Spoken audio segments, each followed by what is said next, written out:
ಕರ್ನಾಟಕದ ಲೋಕಾಯುಕ್ತರಾದ ಗೌರವಾನ್ವಿತ ನ್ಯಾಯಮೂರ್ತಿ ಬಿಎಸ್ ಪಾಟೀಲ್ ಅವರ ನಿರ್ದೇಶನದ ಮೇರೆಗೆ ಲೋಕಾಯುಕ್ತ ಅಧಿಕಾರಿಗಳ ತಂಡವು ರಾಯಚೂರು ಜಿಲ್ಲೆಯ 14 ವಸತಿ ನಿಲಯಗಳ ಸೇರಿದಂತೆ ವಿವಿಧ 61 ಕಡೆಗೆ ಭೇಟಿ ನೀಡಿ ಪರಿಶೀಲಿಸಿದ ವೇಳೆ ಕಂಡುಬಂದ ಲೋಪಗಳ ಬಗ್ಗೆ ಗೌರವಾನ್ವಿತ ಕರ್ನಾಟಕ ಲೋಕಾಯುಕ್ತರ ಕಾರ್ಯದರ್ಶಿಗಳಾದ ಶ್ರೀನಾಥ್ ಕೆ ಹಾಗೂ ಕರ್ನಾಟಕ ಲೋಕಾಯುಕ್ತ ಅಪರ ನಿಬಂಧಕರಾದ ಗೌರವಾನ್ವಿತ ಎವಿ ಪಾಟೀಲ್ ಅವರು ಜಿಲ್ಲಾ ಮಟ್ಟದ ಅಧಿಕಾರಿಗಳ ಗಮನಕ್ಕೆ ತಂದರು.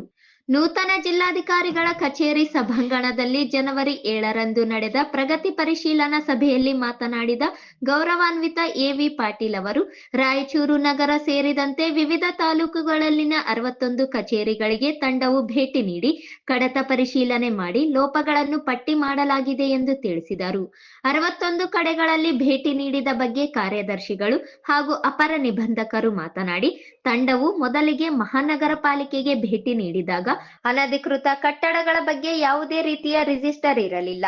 ತನಿಖೆಗೆ ಬೇಕಾದ ಮಾಹಿತಿ ಒದಗಿಸಲು ಕೆಲವರು ವಿಫಲರಾದರು. 69 ಕಸ ವಿಲೇವಾರಿ ವಾಹನಗಳ ಲಾಗ್ ಬುಕ್ ನಿರ್ವಹಣೆ ಮಾಡಿರಲಿಲ್ಲ. ಲಿಂಗಸುಗೂರು ಪುರಸಭೆಯಲ್ಲಿ ಅವ್ಯವಸ್ಥೆ ಕಾಣಿಸಿತು. ದೇವದುರ್ಗ ಪುರಸಭೆಯ ವಾಹನಗಳ ಲಾಗ್ ಬುಕ್ ಸರಿ ಇರಲಿಲ್ಲ. ಕಸ ವಿಲೇವಾರಿ ವ್ಯವಸ್ಥೆ ಅಸಮರ್ಪಕವಾಗಿದ್ದು ಕಂಡುಬಂದಿತು. ಸಿಂಧನೂರು ನಗರಸಭೆಯಲ್ಲಿ ಘನತ್ಯಾಜ್ಯದ ಖರ್ಚು ವೆಚ್ಚ ನಿರ್ವಹಣೆ ಸರಿಯಾಗಿರಲಿಲ್ಲ. ರಾಮದುರ್ಗ ಗ್ರಾಮ ಪಂಚಾಯಿತಿಗೆ ಹಂಚಿಕೆಯಾದ ಕಸ ವಿಲೇವಾರಿ ವಾಹನದ ಕಡತ ಸಮರ್ಪಕವಾಗಿರಲಿಲ್ಲ ಎಂದು ತಿಳಿಸಿದರು. ದೇವದುರ್ಗ ತಹಸೀಲ್ ಕಚೇರಿಯಲ್ಲಿ ಬಯೋಮೆಟ್ರಿಕ್ ಇದ್ದರೂ ಅದನ್ನು ಬಳಸಿಲ್ಲ. ಲೋಕಾಯುಕ್ತ ಫಲಕ ಹಾಕಿರಲಿಲ್ಲ. ಸಿಂಧನೂರು ತಹಸೀಲ್ ಕಚೇರಿಯಲ್ಲಿ ಆರ್ಟಿಐ ಅರ್ಜಿ ತಿದ್ದುಪಡಿ ಹಾಗೂ ಇನ್ನಿತರ ಅರ್ಜಿ ವಿಲೆ ಮಾಡಿಲ್ಲ. ತಹಸೀಲ್ದಾರ್ ಮತ್ತು ಎಡಿಎಲ್ಆರ್ ಮಧ್ಯೆ ಅಸಮನ್ವಯ ಕಾಣಿಸಿತು. ಸಿಂಧನೂರು ನಗರಾಭಿವೃದ್ಧಿ ಪ್ರಾಧಿಕಾರದ ಕಚೇರಿಯಲ್ಲಿ ಕೆಲ ವಹಿಗಳನ್ನು ಸಮರ್ಪಕವಾಗಿ ನಿರ್ವಹಣೆ ಮಾಡಿಲ್ಲ ಎಂದು ತಿಳಿಸಿದರು. ಅಬಕಾರಿ ಇಲಾಖೆಯಲ್ಲಿ 2020-21ರಿಂದ ಕೆಲ ಅರ್ಜಿಗಳು ಬಾಕಿ ಇರುವುದು ಕಂಡುಬಂದಿತ್ತು. ಗಣಿ ಮತ್ತು ಭೂವಿಜ್ಞಾನ ಇಲಾಖೆಯಲ್ಲಿ ಯಾರು ಎಲ್ಲಿಗೆ ಹೋಗುತ್ತಾರೆ ಎಂಬುದರ ಬಗ್ಗೆ ಚಲನವಹಿಯಲ್ಲಿ ದಾಖಲಿಸಲಿಲ್ಲ. ಕೃಷಿ ಇಲಾಖೆಯಲ್ಲಿ ಮಣ್ಣು ಆರೋಗ್ಯ ಅಭಿಯಾನದ ಅನುದಾನ ಬಳಸಿಲ್ಲ. ಅವಧಿ ಮೀರಿದ ಬೀಜಗಳ ವಿತರಣೆ ಮೇಲೆ ನಿಗಾ ವಹಿಸಿಲ್ಲ. ಸಿಂಧನೂರು ಕೃಷಿ ಕಚೇರಿಯಲ್ಲಿ ಕೆಲ ರಿಜಿಸ್ಟರ್ ನಿರ್ವಹಣೆ ಸರಿಯಾಗಿಲ್ಲ. ಉಪನೋಂದಣಿ ಕಚೇರಿಯಲ್ಲಿ ಅವಧಿ ಮೀರಿದರೂ ಕೆಲ ಅರ್ಜಿಗಳು ವಿಲೆ ಮಾಡದಿರುವುದು ಕಂಡುಬಂದಿತು ಎಂದು ತಿಳಿಸಿದರು. ಶಿಕ್ಷಣ ಇಲಾಖೆಯಲ್ಲಿ ನಿವೃತ್ತ ಶಿಕ್ಷಕರ ವೇತನ ಭತ್ಯೆ ಅರ್ಜಿಗಳನ್ನು ಬಾಕಿ ಇರಿಸಲಾಗಿದೆ. ಲಿಂಗಸುಗೂರು ಬಿಇಒ ಕಚೇರಿಯಲ್ಲಿ ನೋಟಿಸ್ಗಳಿಗೆ ಉತ್ತರ ಕೊಡದ ಪರಿಸ್ಥಿತಿ ಇದೆ. ಈ ಬಗ್ಗೆ ವಿವರವಾದ ವರದಿ ನೀಡಿ ಎಂದು ಡಿಡಿಪಿಐಯವರಿಗೆ ಸೂಚಿಸಿದರು. ಲಿಂಗಸುಗೂರು, ದೇವದುರ್ಗ ಭೂದಾಖಲೆ ಇಲಾಖೆಯಲ್ಲಿ ಸರ್ವೆ ಅರ್ಜಿಗಳ ವಿಲೆ ಸರಿಯಾಗಿ ನಡೆಯುತ್ತಿಲ್ಲ ಎನ್ನುವ ದೂರುಗಳಿದ್ದು, ಈ ಬಗ್ಗೆ ಗಮನ ಹರಿಸಬೇಕು ಎಂದು ಡಿಡಿಎಲ್ಆರ್ ಮತ್ತು ಎಡಿಎಲ್ಆರ್ಗಳಿಗೆ ಸೂಚನೆ ನೀಡಲಾಯಿತು. ಗಬ್ಬೂರು ಪ್ರಾಥಮಿಕ ಆರೋಗ್ಯ ಕೇಂದ್ರದಲ್ಲಿ ವೈದ್ಯಕೀಯ ಯಂತ್ರಗಳನ್ನು ಬಳಸಿಲ್ಲ. ಹೋಮಿಯೋಪತಿ ಡಾಕ್ಟರ್ ಅಲೋಪತಿಕ್ ಚಿಕಿತ್ಸೆ ನೀಡುತ್ತಿದ್ದಾರೆ. ಆಸ್ಪತ್ರೆಯಲ್ಲಿ ಶುಚಿತ್ವ ಇಲ್ಲ. ಈ ಬಗ್ಗೆ ವರದಿ ಕೊಡಬೇಕು. ನಿಯಮಿತವಾಗಿ ಎಲ್ಲಾ ಆಸ್ಪತ್ರೆಗಳಿಗೆ ಭೇಟಿ ನೀಡಿ ವರದಿ ನೀಡಬೇಕು ಎಂದು ಡಿಎಚ್ಒ ಅವರಿಗೆ ಸೂಚಿಸಿದರು. ದೇವದುರ್ಗ 3ನೇ ಮತ್ತು 4ನೇ ಅಂಗನವಾಡಿ ಕೇಂದ್ರಗಳಲ್ಲಿ ಗರ್ಭಿಣಿಯರಿಗೆ ಡಿಸೆಂಬರ್ ಮಾಹೆಯಲ್ಲಿ ಪೌಷ್ಟಿಕ ಆಹಾರ ನೀಡಿಲ್ಲ. ರಾಯಚೂರು ಅಂಗನವಾಡಿ ಕೇಂದ್ರವೊಂದರಲ್ಲಿ ದಾಸ್ತಾನು ವಹಿ ನಿರ್ವಹಿಸಿಲ್ಲ. ಯಾವ ಕಡೆಗಳಲ್ಲಿ ಅವ್ಯವಸ್ಥೆ ಇದೆ ಎಂಬುದನ್ನು ಪರಿಶೀಲಿಸಿ ವರದಿ ನೀಡಬೇಕು ಎಂದು ಮಹಿಳಾ ಮತ್ತು ಮಕ್ಕಳ ಅಭಿವೃದ್ಧಿ ಇಲಾಖೆಯ ಅಧಿಕಾರಿಗಳಿಗೆ ನಿರ್ದೇಶನ ನೀಡಲಾಯಿತು. ಲಿಂಗಸುಗೂರು ಸಮಾಜ ಕಲ್ಯಾಣ ಇಲಾಖೆಯ ವಸತಿಯೊಂದರಲ್ಲಿ ವಿದ್ಯುತ್ ದೀಪ ಇಲ್ಲ. ಬಿಸಿಎಂ ಇಲಾಖೆಯ ಕೆಲ ವಸತಿ ನಿಲಯಗಳಲ್ಲಿ ಲೋಪಗಳು ಇವೆ. ಈ ರೀತಿಯ ಅವ್ಯವಸ್ಥೆಗಳನ್ನು ಸರಿಪಡಿಸಬೇಕು ಎಂದು ಸಮಾಜ ಕಲ್ಯಾಣ ಇಲಾಖೆ ಮತ್ತು ಬಿಸಿಎಂ ಇಲಾಖೆ ಅಧಿಕಾರಿಗಳಿಗೆ ಸೂಚಿಸಲಾಯಿತು. ಇನ್ನೇವರೆಗೆ ಇರೋ ವರದಿ ಬರೀ ಇದೆ, ಇವತ್ತು ಇನ್ನು ನಡೀತಾ ಇದೆ. ನಾವು ಇನ್ನೇವರೆಗೆ ಒಟ್ಟಿಗೆ 61 ಕಚೇರಿಗಳಿಗೆ ಭೇಟಿ ನೀಡಿದ್ದೀವಿ. ಭೇಟಿ ನೀಡಿ ಕಡತ ಪರಿಶೀಲನೆ ಮಾಡಿದ್ದೀವಿ. ಸುಮಾರಾಗಿ ಇರೋರೆಲ್ಲ ನಮ್ಮನ್ನು ನುಡಿಯಬಹುದು. ಈಗ ಫಸ್ಟ್ ನಾವು ಈ ಮಹಾನಗರ ಪಾಲಿಕೆ ರಾಯಚೂರನ್ನೇ ಹೇಳ್ತೀವಿ. ಅವ್ರು ಭೇಟಿಯಾಗಿ ಈ ಬಗ್ಗೆ ನಾವು ಡಿಸ್ಕಸ್ ಮಾಡಿದ್ವಿ. ಈ ವಿಷಯ ಎಲ್ಲ ಹೇಳ್ಬಿಟ್ಟಿದ್ದೀವಿ. ಆದರೆ ಹಿಂಗೆಲ್ಲ ಗೊತ್ತಾಗಲಿ ಅಂತ ಹೇಳಿ ಈ ಮಹಾನಗರ ಪಾಲಿಕೆ ವ್ಯಾಪ್ತಿಯಲ್ಲಿ ಬರುವಂತ ಅನಧಿಕೃತ ಕಟ್ಟಡಗಳ ಬಗ್ಗೆ ಕಡ್ತಾನೆ ಇಟ್ಟಿಲ್ಲ. ಕೆಲವು ವರ್ಷಕ್ಕೆ ಏನ್ ಕ್ರಮ ತಗೊಂಡಿದ್ವಿ ಆ ಬಗ್ಗೆ ಕಡ್ತಾನೆ ಇಲ್ಲ. ಆ ಬಗ್ಗೆ ಕೇಳಿದ್ರೆ ಆ ಕಚೇರಿಯಲ್ಲಿ ಜವಾಬ್ದಾರಿ ತಗೊಳ್ಳುವಂತ ಯಾವೊಬ್ಬ ಅಧಿಕಾರಿಯೂ ಇರಲಿಲ್ಲ. ಏನೇ ಕೇಳಿದ್ರು ಇನ್ನೊಬ್ಬರ ಮೇಲೆ ಹಾಕೊಂಡು ಸರಿಯಾದ ಉತ್ತರನೇ ಕೊಡಲಿಲ್ಲ. ನಮಗೆ ಇಷ್ಟೇ ಸಾಕು, ನಿಮ್ಮ ಮೇಲೆಲ್ಲ ಕ್ರಮ ತಗೊಳ್ಳೋದು. ಇದು ನಿರ್ಧಾರ ಹೇಳ್ಬಿಟ್ರೆ ಏನು ತೊಂದರೆ ಇರಲಿಲ್ಲ. ಯಾವ ಕೋಆಪರೇಷನ್ ಇರಲಿಲ್ಲ. ನಾವು ಹೋದ್ಮೇಲೆ ಆಫೀಸಲ್ಲಿ ಒಳಗಡೆ ಹೋದ ತಕ್ಷಣ some of the officials went away, ಅಥವಾ ಇದು ನಮಗೆ ಗೊತ್ತಿರಲ್ಲ ಯಾರು ಅಂತ ಹೇಳಿ ಕರೆದು ಬರಲಿಲ್ಲ. ಇದನ್ನ ಅಲ್ಲಿ ಮಲ್ಲಿಕಾರ್ಜುನ್ ಅಂತ ಹೇಳಿ ಯಾರೋ ಒಬ್ಬರು ಅಭಿಯಂತರ ಹೇಳಿದ್ರು. ಮಲ್ಲಿಕಾರ್ಜುನ್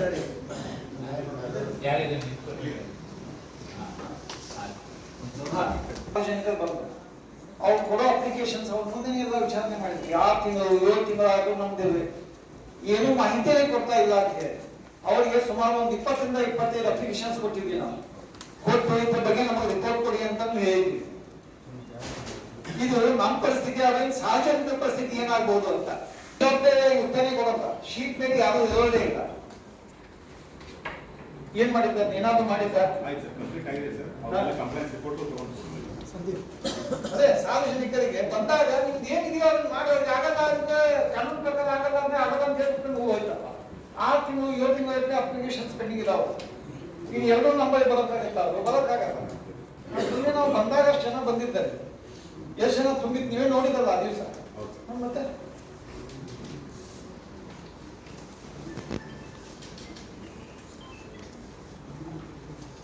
ಅಲ್ಲಿ ಇನ್ನೊಂದು ಪ್ರಾಬ್ಲಮ್ ಏನು ಅಂದ್ರೆ ಈ ಆಫೀಸರ್ಸ್ ಹೆಸರು ಹೇಳಿ ಕರ ವಸೂಲಿಗಾರರು ಎಲ್ಲ ಹಣಕಾಸಿನ ವ್ಯವಹಾರ ಮಾಡ್ತಾರೆ. ಇವ್ರ ನಾಲೆಜ್ ಇದೆಯೋ ಇಲ್ಲೋ ನಮಗಂತೂ ಗೊತ್ತಿಲ್ಲ.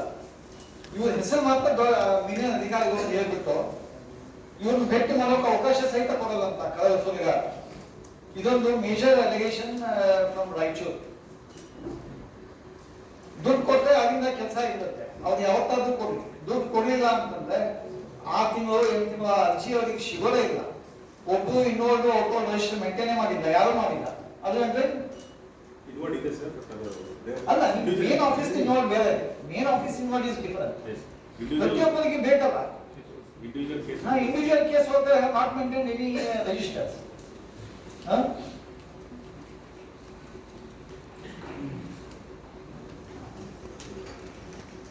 ಇನ್ನು ಕಸ ವಿಲೇವಾರಿ ಬಗ್ಗೆ 69 ವಾಹನಗಳಿದ್ದಾವೆ. ಅವುಗಳಿಗೆ ಸಂಬಂಧಿಸಿದಂತ ರೆಲೆವೆಂಟ್ ಡಾಕ್ಯುಮೆಂಟ್ಸ್ ಯಾವ ಮೇಂಟೈನ್ ಮಾಡಿಲ್ಲ. ಮೇಂಟೈನ್ ಮಾಡಿದ್ದು ನಮಗೆ ಒದಗಿಸಿಲ್ಲ. ಮೇಂಟೈನ್ ಮಾಡಿದಿರೋ ಗೊತ್ತಿಲ್ಲ.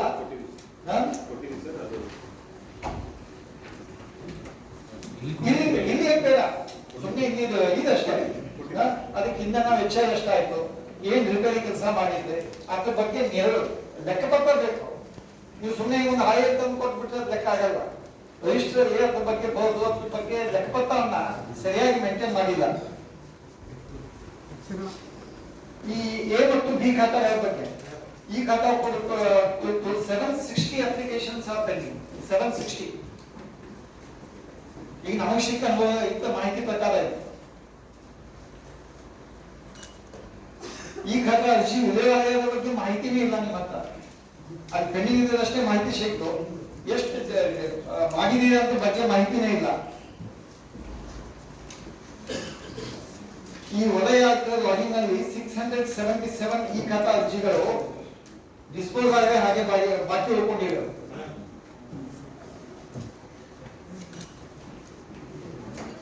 ಇಪ್ಪತ್ತೆರಡು 23ನೇ ಆಡಿಟ್ ವರದಿಯಲ್ಲಿ ಏನು ಅಬ್ಸರ್ವೇಷನ್ಸ್ ಇತ್ತಲ್ಲ, ಕಂಪ್ಲೈನ್ಸ್ ಆದ ಬಗ್ಗೆ ಏನೂ ಇಲ್ಲ. ಕಂಪ್ಲೈನ್ಸ್ ಮಾಡ್ಬೇಕಲ್ಲ. ನಿಮ್ಮ ಆಡಿಟ್ ನಾವು ಮಾಡಿದ್ದನ್ನ, ಅವ್ರು ಅಬ್ಜೆಕ್ಷನ್ ಮಾಡಿದ್ದನ್ನ, ಅಬ್ಸರ್ವೇಷನ್ ಮಾಡಿದ್ದನ್ನ ನೀವು ಕಂಪ್ಲೈ ಮಾಡೋ ಜವಾಬ್ದಾರಿ. ಆ ಕಂಪ್ಲೈ ಮಾಡಿದ ಬಗ್ಗೆ ಏನೂ ಇಲ್ಲವೇ ಇಲ್ಲ. ಇನ್ನೊಂದರಲ್ಲಿ ಡಾಲರ್ಸ್ ಕಾಲನಿ ಅಂತ ಒಂದು ಏನೋ ರೋಲ್ ಮಾಡ್ತಾ ಇದ್ದಾರೆ. ಕೊಳಚೆ ನೀರು ಇಷ್ಟು ಸ್ಟೋರ್ ಆಗಿದೆಯಲ್ಲ. I have brought to the knowledge of the commissioner. He has assured that he will do it immediately. ಅದೇ ನೀರು ಜನರಿಗೆ ವಾಟರ್ ಸಪ್ಲೈ ಮಾಡ್ತಾ ನೀರಲ್ಲಿ ಬರ್ತಾ ಇದೆ ಅದೆಲ್ಲ. ಅದ್ರ ಬಗ್ಗೆ ವಿಡಿಯೋ ಇದೆ ನಮ್ಮ ಹತ್ರ. ಅದ್ರ ಬಗ್ಗೆ ಏನು ಕ್ರಮನೇ ತಗೊಂಡಿಲ್ಲ. ಅಲ್ಲಿ ಹೋಗಿ ನಿಂತ ನಮ್ಗೆ 2 ನಿಮಿಷ ಫೋಟೋ ಹೊಡ್ಕೊಳ್ಳೋಕ್ಕೂ ಆಗ್ಲಾರ್ದಷ್ಟು ಗರ್ವಾಗ್ತಾ ಇತ್ತು. ಇನ್ನು ಜನ ಹೇಗೆ ಬರ್ತಾರೋ ಏನೋ, ಕಂಪ್ಲೇಂಟ್ ಕೊಟ್ಟರು ಏನೋ ಎಂಟರ್ಟೈನ್ ಮಾಡಿಲ್ಲ ಅಂತಾನೆ ಅವರ ಅಲಿಗೇಷನ್ಸ್. ಅದು ಸುಮಾರು 8 ತಿಂಗಳಿಂದ ಏನೋ ಆಗ್ತಿದೆ ಅಂತ ಹೇಳಿದಪ್ಪ. ಎಷ್ಟು ದಿವಸದಿಂದ ಅಂತ almost about more than 8 months have taken ಅಂತ ಏನೋ ಹೇಳಿದ್ರು. ಅದ್ರ ಬಗ್ಗೆ ಏನು ಕ್ರಮ ತಗೊಂಡಿಲ್ಲ.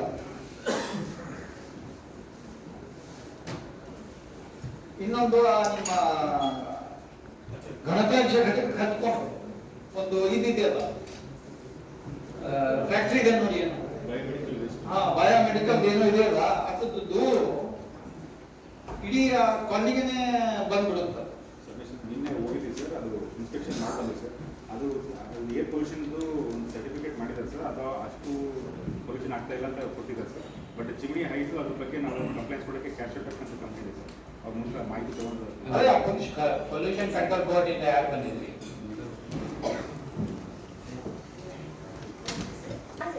ರೀಸೆಂಟ್ ಯಾವಾಗ ಮಾಡಿದ್ರಿ? ಏನಿದೆ ವರದಿ?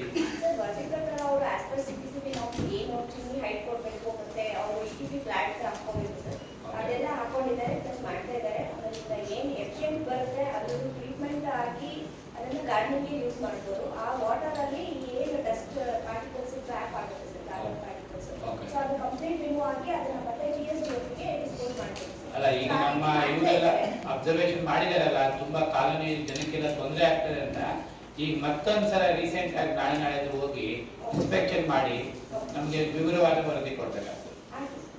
ಏನ್ ಸ್ಟೆಪ್ಸ್ ಇದೆ ಸ್ಟೆಪ್ಸ್ ತಗೊಂಡ್ಬಿಡಿ ಅಷ್ಟೇ. It should not cause inconvenience and to the public ಅಲ್ವಾ. ಇನ್ನು ಸಮರ್ಪಕವಾದ ಮಾಹಿತಿ ಎದು ಸಿಗಲೇ, ನಮ್ಗೆ ಯಾವ ಆಫೀಸಲ್ಲೂ ಸಿಗಲೇ ಇಲ್ಲ. ರಾಜಕಾಲ ಎಷ್ಟು ಒತ್ತುವರಿ ಆಗಿದೆ, ಅದ್ರ ಬಗ್ಗೆ ಏನ್ ಕ್ರಮ ತಗೊಂಡಿದ್ದೀರಿ ಅನ್ನೋದ್ರ ಬಗ್ಗೆ ಮಾಹಿತಿ ಅಂತೂ ಸರಿಯಾಗಿಲ್ಲ. ಬಟ್ ನೋಡಿದಾಗ ಮಾತ್ರ ಆ ಹೋಟೆಲ್ಸ್ ಎಲ್ಲ ರಾಜಕಾಲ ಮೇಲೆ ಇದ್ದಾವೆ. ಯಾವುದೋ ಜಿಲ್ಲಾ ಮುಂದ್ಗಡೆ ಏನೋ ಕಟ್ಟಡ ಇದೆಯಲ್ಲ, ಮುಂದ್ಗಡೆ ಎಲ್ಲ ಏನೇನೋ ಬಿಲ್ಡಿಂಗ್ಸ್ ಆಗಿ ಏನೇನೋ ಮಾಡ್ತಿದ್ದಾರೆ. And one of the building is constructed very recent. ಹೌದು, ಪರ್ಮಿಷನ್ ವಾಸ್ ಗಿವನ್ ಅಂತ ಗೊತ್ತಾಗಲ್ಲ. ಅದ್ರ ಬಗ್ಗೆ ಏನು ಮಾಹಿತಿನೇ ಇಲ್ಲ ಆಫೀಸರ್.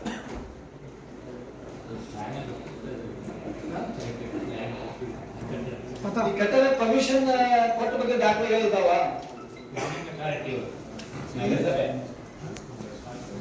ಜಸ್ಕಾಂ ಆಫೀಸ್ ಮುಂದೆ ಅಂತ ನೋಡಿ ಹೋಗಿ ಬಿಡಿ. ಈಗ ಅಟ್ಲೀಸ್ಟ್ ನೋಡಿದ ಮೇಲೆ ಈಗ ನಾವು ಒಂದೇ ದಿವಸ ಬಂದು ನೋಡ್ತೀವಪ್ಪ, ನಿಮ್ದು ಮತ್ತು ವಾರ್ಡ್ ಉದ್ಯೋಗ ಕೆಲಸ ಅಲ್ವ ಅದು. ರಾಜಕಾಲದ ಮೇಲೆ ಈ ಗೌರ್ಮೆಂಟ್ ಪ್ರಾಪರ್ಟಿ ಬೇರೆ ಇರ್ತದೆ, ಬೇರೆ ರಾಜಕಾಲದ ಮೇಲೆ ಆದಾಗ you must have take a serious action about it. ನಾವು ರಾಜಕಾಲದ ಬಗ್ಗೆ ಎಲ್ಲಾನು ಪೂರ್ತಿಯಾಗಿ ರಿಪೋರ್ಟ್ ಕೊಡ್ಬೇಕು. ಕಟ್ಟಡಗಳು ಮಾಡಿದ್ದಾರೆ. ಈಗ ಲಾಸ್ಟ್ ಒಂದು 3 months ನೋಟಿಸ್ ಕೊಟ್ಟು ಈಗ ಕ್ರಮ ಅದು ಬಹಳ ಹಿಂದಿನ ಎಲ್ಲ ಬಿಲ್ಡಿಂಗ್ ಕನ್ಸ್ಟ್ರಕ್ಷನ್ ಕೊಟ್ಟಿರೋದು ಸರ್. ಹೈಕೋರ್ಟ್ಗೆ ಹೋಗಿ ಅವರು ಮಾನ್ಯ ಉಚ್ಚ ನ್ಯಾಯಾಲಯ ಸ್ಟೇ ತಂದಿರೋದು. ಫೈಟಿಂಗ್ ಇರೋದು ಅದು ಸ್ಟೇ ವಿಕೆಟ್ ಮಾಡಿ ನಾವು ತೆರವು ಮಾಡಿಸ್ತೀವಿ. ಆ ರಾಜಕಾಲದ ಬಗ್ಗೆ ಒಂದು ಸ್ವಲ್ಪ ಟೇಕ್ ಸೀರಿಯಸ್ ನೋಟಿಸ್. ಇನ್ನು ನಗರಸಭೆ ಮತ್ತು ಪುರಸಭೆ ಬಗ್ಗೆ ಜನರಲ್ ಆಗಿ ಎಲ್ಲ ಕಡೆನೂ ಅಷ್ಟೇ. ಈ ಲಿಂಗಸೂರು ಪುರಸಭೆಯಲ್ಲಿ ಶ್ರೀಮತಿ ಗಿರಿಜಾ ಪರಿಸರ ಅಭಿಯಂತರರು, ಶ್ರೀ ಕುಬೇರಪ್ಪ ಕರ ವಸೂಲಿಗಾರ, ಅವ್ರಿಗೆ ಟ್ರಾನ್ಸ್ಫರ್ ಆರ್ಡರ್ ಬಂದು ಆತಿನ ಹಿಂದೆ ಟ್ರಾನ್ಸ್ಫರ್ ಆಗಿಬಿಟ್ಟಿದೆ. And so for they are not relieved from that post. ಆ ಟ್ರಾನ್ಸ್ಫರ್ ಆರ್ಡರ್ ಕ್ಯಾನ್ಸಲ್ ಆಗಿದೆ ಅಂದ್ರೆ ಕ್ಯಾನ್ಸಲ್ ಆಗಿಲ್ಲ ಅಂತ ಅವ್ರು ರಿಲೀವ್ ಆಗಿದೆ. ಅದ್ರ ಬಗ್ಗೆ ಯಾರು ಏನು ಕ್ರಮ ತಗೊಂಡ್ರು ಅಂತೂ ಗೊತ್ತೂ ಇಲ್ಲ.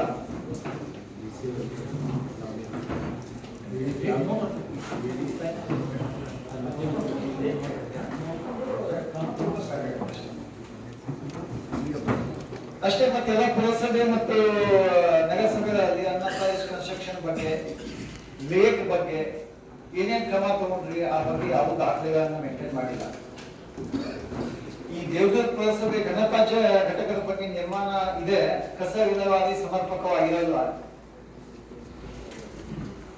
ಆ ವಾಹನಗಳ ಲಾಕ್ಬುಕ್ ಸರಿಯಾಗಿ ನಿರ್ವಹಣೆ ಮಾಡಿಲ್ಲ. ಇನ್ನು ನಮ್ಮ ಬಳಕೆ ಬಗ್ಗೆ ಆದ ವೆಚ್ಚ ಖರ್ಚುಗಳ ಬಗ್ಗೆ ಸರಿಯಾಗಿ ದಾಖಲೆಗಳನ್ನು ಮೇಂಟೈನ್ ಮಾಡಿಲ್ಲ.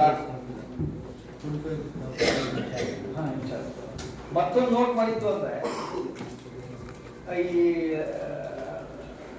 ರಾಯಚೂರು ಅಧಿಕಾರಿನೇ ಆ ಎಲ್ಲ ಹೆಡ್ ಪೋಸ್ಟ್ ಅಲ್ಲಿ ಇನ್ಚಾರ್ಜ್.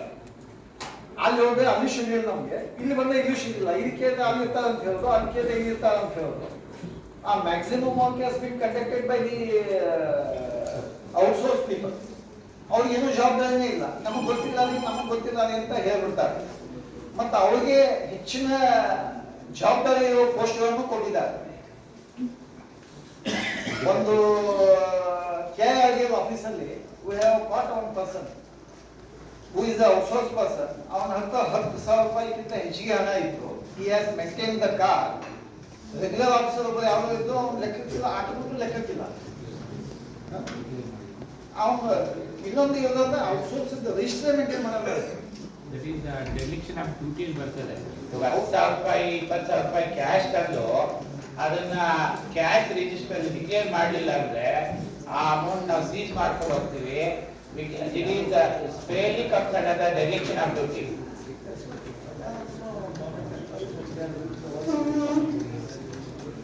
ಎಲ್ಲ ಇಲಾಖೆಗಳು ಕೂಡ cash register, attendance register, movement register ಇವು ಕಡ್ಡಾಯವಾಗಿ ಪಾಲನೆ ಮಾಡಬೇಕಾದ ರಿಜಿಸ್ಟರ್. ಗವರ್ಮೆಂಟ್ ಸುತ್ತೋಲೆ ಇದೆ. ಈ ಶಿನ್ನೂರು ನಗರಸಭೆಯಲ್ಲಿ ಘನತ್ಯಾಜ್ಯ ವಿಲೇವಾರಿ ಘಟಕದ ನಿರ್ವಹಣಾ ಕಾರ್ಯ ಬಹಳ ತೀರಾ ಕಳಪೆ ಮಟ್ಟದ್ದಾಗಿದೆ. ಅಲ್ಲಿಯೂ ಲಾಗ್ ಬುಕ್, ಖರ್ಚು ವೆಚ್ಚಗಳ ಬಗ್ಗೆ ಏನೂ ರಿಜಿಸ್ಟರ್ ಮೇಂಟೈನ್ ಮಾಡಿಲ್ಲ. ಶಿನ್ನೂರು ನಗರಸಭೆಯಲ್ಲಿ 2025-26ನೇ ಆರ್ಥಿಕ ವರ್ಷದಲ್ಲಿ 571.46 ಲಕ್ಷ ನೀರಿನ ಕರ ವಸೂಲಾತಿಯಾಗಿದ್ದು, ಇನ್ನು ಅಷ್ಟರಲ್ಲಿ 571 ಲ್ಯಾಕ್ನಲ್ಲಿ ಕೇವಲ 75 ಲಕ್ಷ ಚಿಲ್ಲರೆ ಅಷ್ಟೇ ರಿಕವರಿ ಆಗಿದೆ.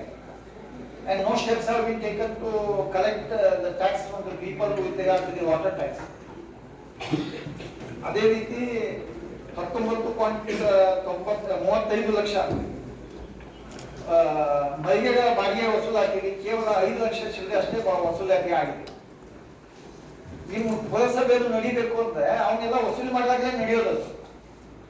ಅದ್ರ ಬಗ್ಗೆ ಏನ್ ಕೇಳಿದ್ರು ಸಮರ್ಪಕ ಉತ್ತರ ಸಿಗಲಿಲ್ಲ. ಈ ಪಟ್ಟಣ ಪಂಚಾಯತ್ ಮತ್ತು ಗ್ರಾಮ ಪಂಚಾಯತಿಗಳಲ್ಲಿ ರಾಮದುರ್ಗ ಗ್ರಾಮ ಪಂಚಾಯತಿಗೆ 2007ರಲ್ಲಿ ಕಸ ವಿಲೇವಾರಿಗಾಗಿ ಒಂದು ಟಾಟಾ AC ವಾಹನ ಹಂಚಿಕೆ ಆಗಿದೆ. ಆ ವೆಹಿಕಲ್ ಸಂಬಂಧಪಟ್ಟಂತೆ ಯಾವುದೇ ದಾಖಲೆಗಳನ್ನೇ ಮೇಂಟೈನ್ ಮಾಡಿಲ್ಲ ಆಫೀಸಲ್ಲಿ. ವಸತಿ ಯೋಜನೆಯಲ್ಲಿ ತಿರಸ್ಕೃತಗೊಂಡ ಫಲಾನುಭವಿಗಳ ಬಗ್ಗೆ ಯಾವುದೇ ಮಾಹಿತಿಯನ್ನು ನಿರ್ವಹಿಸೇ ಇಲ್ಲ ಆಫೀಸಲ್ಲಿ.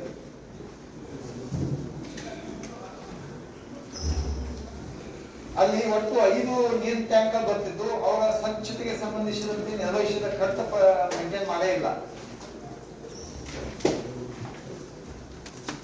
ಇನ್ನು ತಹಶೀಲ್ದಾರ್ ಕಚೇರಿಯಲ್ಲಿ ದೇವದೂತ ತಹಶೀಲ್ದಾರ್ ಕಚೇರಿಯಲ್ಲಿ 2013-14 2020-21ವರೆಗೆ ಏನು ಆಡಿಟ್ ಅಬ್ಜೆಕ್ಷನ್ಸ್ ಆಗಿದಾವಲ್ಲ ಅದನ್ನ ಕಂಪ್ಲೈನ್ಸ್ ರಿಪೋರ್ಟೇ ಕಳಿಸಿಲ್ಲ.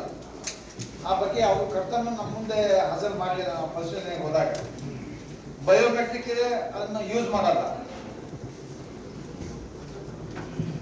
ಏನೇನ್ ಸೇವೆ ಸಿಗ್ತಾವೆ ಅಂತ ಬೋರ್ಡ್ ಹಚ್ಬೇಕು, ಅವು ಇಲ್ಲ.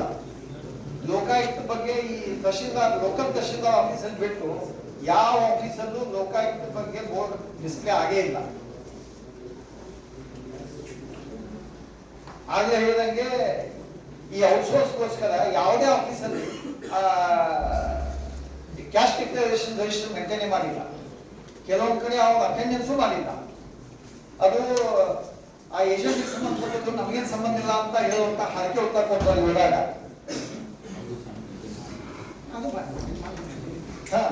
ಎಲ್ಲ ನಿಮ್ಮ ಆಫೀಸಲ್ಲಿ ಅವ್ರ ಬಗ್ಗೆ ಅವರು ಜಸ್ಟ್ ಲೈಕ್ ಗವರ್ಮೆಂಟ್ ಎಂಪ್ಲಾಯಿನೇ ಅಲ್ಲಿ ಸರ್ವಿಸ್ ಮಾಡೋರಿಗೆ. ಇವ್ರಿಗೇನು ರೂಲ್ಸ್ ಅಪ್ಲಿಕೇಬಲ್ ಆಗ್ತಾವಲ್ಲ ಅದೇ ರೂಲ್ಸ್ ಅವ್ರಿಗೆ ಅಪ್ಲಿಕೇಬಲ್ ಆಗುತ್ತೆ. ಅಟೆಂಡೆನ್ಸ್ ಆಗಲಿ, ಕ್ಯಾಶ್ ಡಿಕ್ಲರೇಷನ್ ಆಗಲಿ ಎಲ್ಲನೂ ಅಪ್ಲಿಕೇಬಲ್ ಆಗುತ್ತೆ ಅವ್ರಿಗೆ. ಸಾರ್ವಜನಿಕರಿಂದ ಬಂದ ದೂರುಗಳನ್ನ ತ್ವರಿತವಾಗಿ ಡಿಸ್ಪೋಸ್ ಮಾಡ್ತಾ ಇಲ್ಲ. ಅವು ಬಂದ ಬಗ್ಗೆ ರೆಕಾರ್ಡ್ಸ್ ಮೇಂಟೈನ್ ಮಾಡ್ತಾ ಇಲ್ಲ, ಡಿಸ್ಪೋಸ್ ಮಾಡ್ತಾ ಇಲ್ಲ, ಅದ್ರ ಬಗ್ಗೆ ಸರಿಯಾದ ಮಾಹಿತಿನೂ ಒದಗಿಸ್ತಾ ಇಲ್ಲ. ಶಿನ್ನೂರು ತಹಶೀಲ್ದಾರ್ ಕಚೇರಿಯಲ್ಲಿ ಕೊರಡಿ ತಿದ್ದುಪಡಿಗಾಗಿ 442 ಅರ್ಜಿ ಬಾಕಿ ಇದ್ದಾವೆ. ಸಿಂಧುತ್ವಕ್ಕಾಗಿ 2 ಅರ್ಜಿಗಳು, ನಮೂನೆ 57ಕ್ಕೆ 20 ಅರ್ಜಿ, 94C ಗಾಗಿ 55 ಅರ್ಜಿ, RTIನಲ್ಲಿ ಬಂದ 13 ಅರ್ಜಿ, ತಕ್ರಾರು ತೀರ್ಪಿನ 99 ಪ್ರಕರಣ ಬಾಕಿ ಇದಾವೆ.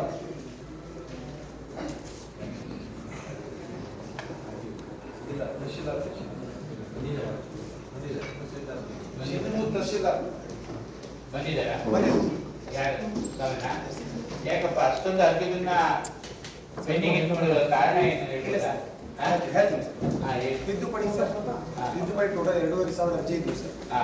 ಅದ್ರಲ್ಲಿ ನಾವು 2,000 ಈಗಾಗಲೇ ಡಿಸ್ಪೋಸ್ ಮಾಡಿದ್ವಿ ಸರ್. ಡಿಸ್ಪೋಸ್ ಅಂದ್ರೆ ಹೆಂಗ್ ಮಾಡಿದ್ರಾ? ತಿದ್ದುಪಡಿ ಮಾಡ್ಕೊಟ್ಟಿದ್ದೀರಾ? ಅದ ನಮ್ಗೆ ಸಂಬಂಧಿಸಿಲ್ಲ, ADLR ಹೋಗಿ ಅದು ಕೂಡ ಡಿಸ್ಪೋಸ್ ಆಗ್ತದೆ. ತಿದ್ದುಪಡಿ ಅಂದ್ರೆ RTC ತಿದ್ದುಪಡಿ ಮಾಡಬೇಕು. ADLR ಕಚೇರಿ is also one of the part of the tahsildar ಕಚೇರಿ. ಇಲ್ಲ ಸರ್, ತಿದ್ದುಪಡಿ ಅಂತಲ್ಲ, ಇವಾಗ ಸಪರೇಟ್ ಮಾಡಿದ್ದಾರೆ. ಇಲ್ಲ ಸರ್, ಆಕಾರವನ್ನು ನೋಡಿಕೊಂಡು ತಿದ್ದುಪಡಿ ಮಿಸ್ಮ್ಯಾಚ್ ಏನಿದಾವೆ ಅದನ್ನ ಕಂಪ್ಲೀಟ್ ಡಿಸ್ಪೋಸ್ ಮಾಡಿದ್ವಿ ಸರ್. ವಿತ್ ಸರ್ವೆ ರಿಪೋರ್ಟ್ ಅನ್ನೇ ಡಿಸ್ಪೋಸ್ ಮಾಡಿದ್ವಿ ಸರ್. ಇನ್ನೇ 449 ಅರ್ಜಿಗಳು ಇದಾವೆ ಸರ್. ಅದರಲ್ಲಿ ಲ್ಯಾಂಡ್ ಅಕ್ವಿಷನ್ ದಾಖಲೆಗಳೆಲ್ಲ ಇನ್ವಾಲ್ವ್ ಆಗಿದಾವೆ ಸರ್. ಅದನ್ನ ಮಾಡ್ಬೇಕು ಸರ್, ಹಂತವಾಗಿ ಮಾಡ್ತಾ ಇದ್ದೀವಿ. ತ್ವರಿತಗತಿಯಲ್ಲಿ ಮಾಡ್ಬೇಕಿದ್ದಲ್ಲ.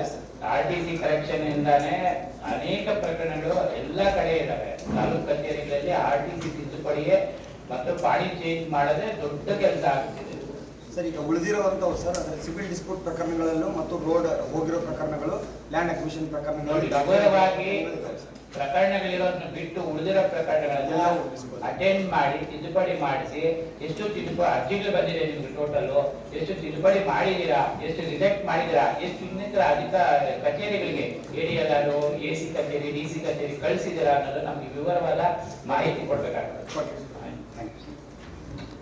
ADLR ಮತ್ತು ತಹಸೀಲ್ದಾರ್ ನಡುವೆ ಸಮನ್ವಯ ಕಡಿಮೆ ಇದೆ.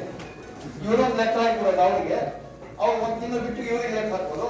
ಆ ಪಾಪ ಸಾರ್ವಜನಿಕ ಬಂದಾಗ ನಮ್ಗೆ ಏನು ಗೊತ್ತೇ ಇಲ್ಲ, ನಿಂತು ಈಗ ನಂದಲ್ಲ ಅಂತ ಹೇಳಿ ನಾವು ಮಾಡೋದು ಬಿಟ್ಟು ಸಮನ್ವಯತೆ ಸರ್ಚ್ಕೊಂಡು ಕೆಲಸ ಮಾಡ್ಬೇಕು ಅಂತ ನಾನು ADLR ಯಾರಿಗೂ ಹೇಳಿದ್ದೀನಿ. ನಾನು ಇನ್ನೊಬ್ಬರ ಮೇಲೆ ಹಾಕೋದಲ್ಲ ನಮ್ದು ಜವಾಬ್ದಾರಿ. ಸುಮ್ಮನೆ ನಾವು it will take its own time, attend ಆಗಲ್ಲ. ಸೊ ದಟ್ ಯಾವ್ದಾದ್ರು ಒಂದು ಸ್ವಲ್ಪ ಕೊಡ್ಕೊಂಡು ಕೋಆರ್ಡಿನೇಷನ್ ರೀತಿ ಮಾಡ್ಕೊಂಡು ಯೋಜನಾ ಪ್ರಾಧಿಕಾರದಲ್ಲಿ ಕಟ್ಟಡ ಪರವಾಗಿ ಎಷ್ಟು ರಿಜೆಕ್ಟ್ ಆಗಿದ್ದಾರೆ ಅನ್ನೋದ್ರ ಬಗ್ಗೆ ಕಡತನೇ ಇಲ್ಲ.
ಈ ಶಿವಮೊಗ್ಗ ನಗರಾಭಿವೃದ್ಧಿ ಪ್ರಾಧಿಕಾರ ಕಚೇರಿಯಲ್ಲಿ 2024ನೇ ಸಾಲಿಗೆ ಸಂಬಂಧಪಟ್ಟಂತೆ 54 ಅರ್ಜಿ ಬಾಕಿ ಇದ್ದಾವೆ. ಅವನು ಡಿಸ್ಪೋಸ್ ಮಾಡೇ ಇಲ್ಲ. ಅವರು ಇನ್ಚಾರ್ಜ್ ಇದ್ದು ಅಥವಾ ಬೇರೆ ಕಡೆ ಅವ್ರನ್ನ ಇನ್ಚಾರ್ಜ್ ಕೊಟ್ಟಿದ್ದಾರೆ ಅಂತ ಏನೋ ಕಾರಣ ಹೇಳ್ತಾ ಇದ್ರು. ಈ ಶಿವಮೊಗ್ಗ ನಗರಾಭಿವೃದ್ಧಿ ಪ್ರಾಧಿಕಾರ ಕಚೇರಿಯಲ್ಲಿ ಜಮಾವಣೆಯಾದ ಒಟ್ಟು ಶುಲ್ಕದ ಬಗ್ಗೆ ರಿಜಿಸ್ಟರ್ ನಿರ್ವಹಣೆ ಇಲ್ಲ. ಒತ್ತುಗಳ ರಸ್ತೆ ಹೆಚ್ಚುವರಿ ಶುಲ್ಕ ವಹಿ ಮತ್ತು ನೀರು ಸರಬರಾಜಿನ ಬಗ್ಗೆ ನವೆಂಬರ್ 25ರವರೆಗೆ ಮಾತ್ರ ಪಡೆದುಕೊಂಡಿದ್ದು ಪೂರ್ಣ ಮಾಹಿತಿ ಇಟ್ಕೊಂಡಿಲ್ಲ. ಶಿನ್ನೂರು ಪ್ರಾಧಿಕಾರ ವ್ಯಾಪ್ತಿಯಲ್ಲಿ 27 ಬಡಾವಣೆಗಳು ನಿರ್ಮಾಣಗೊಂಡಿದ್ದು ಅತಿಕ್ರಮವಾಗಿ ನಿರ್ಮಾಣಗೊಂಡ ಬಡಾವಣೆಗಳ ಬಗ್ಗೆ ಯಾವುದೇ ಕ್ರಮವನ್ನು ತೆಗೆದುಕೊಂಡ ಬಗ್ಗೆ ಮಾಹಿತಿ ಇಲ್ಲ. ಇನ್ನು ಅಬಕಾರಿ ಇಲಾಖೆ ಬಗ್ಗೆ ಹೇಳ್ಬೇಕು ಅಂದ್ರೆ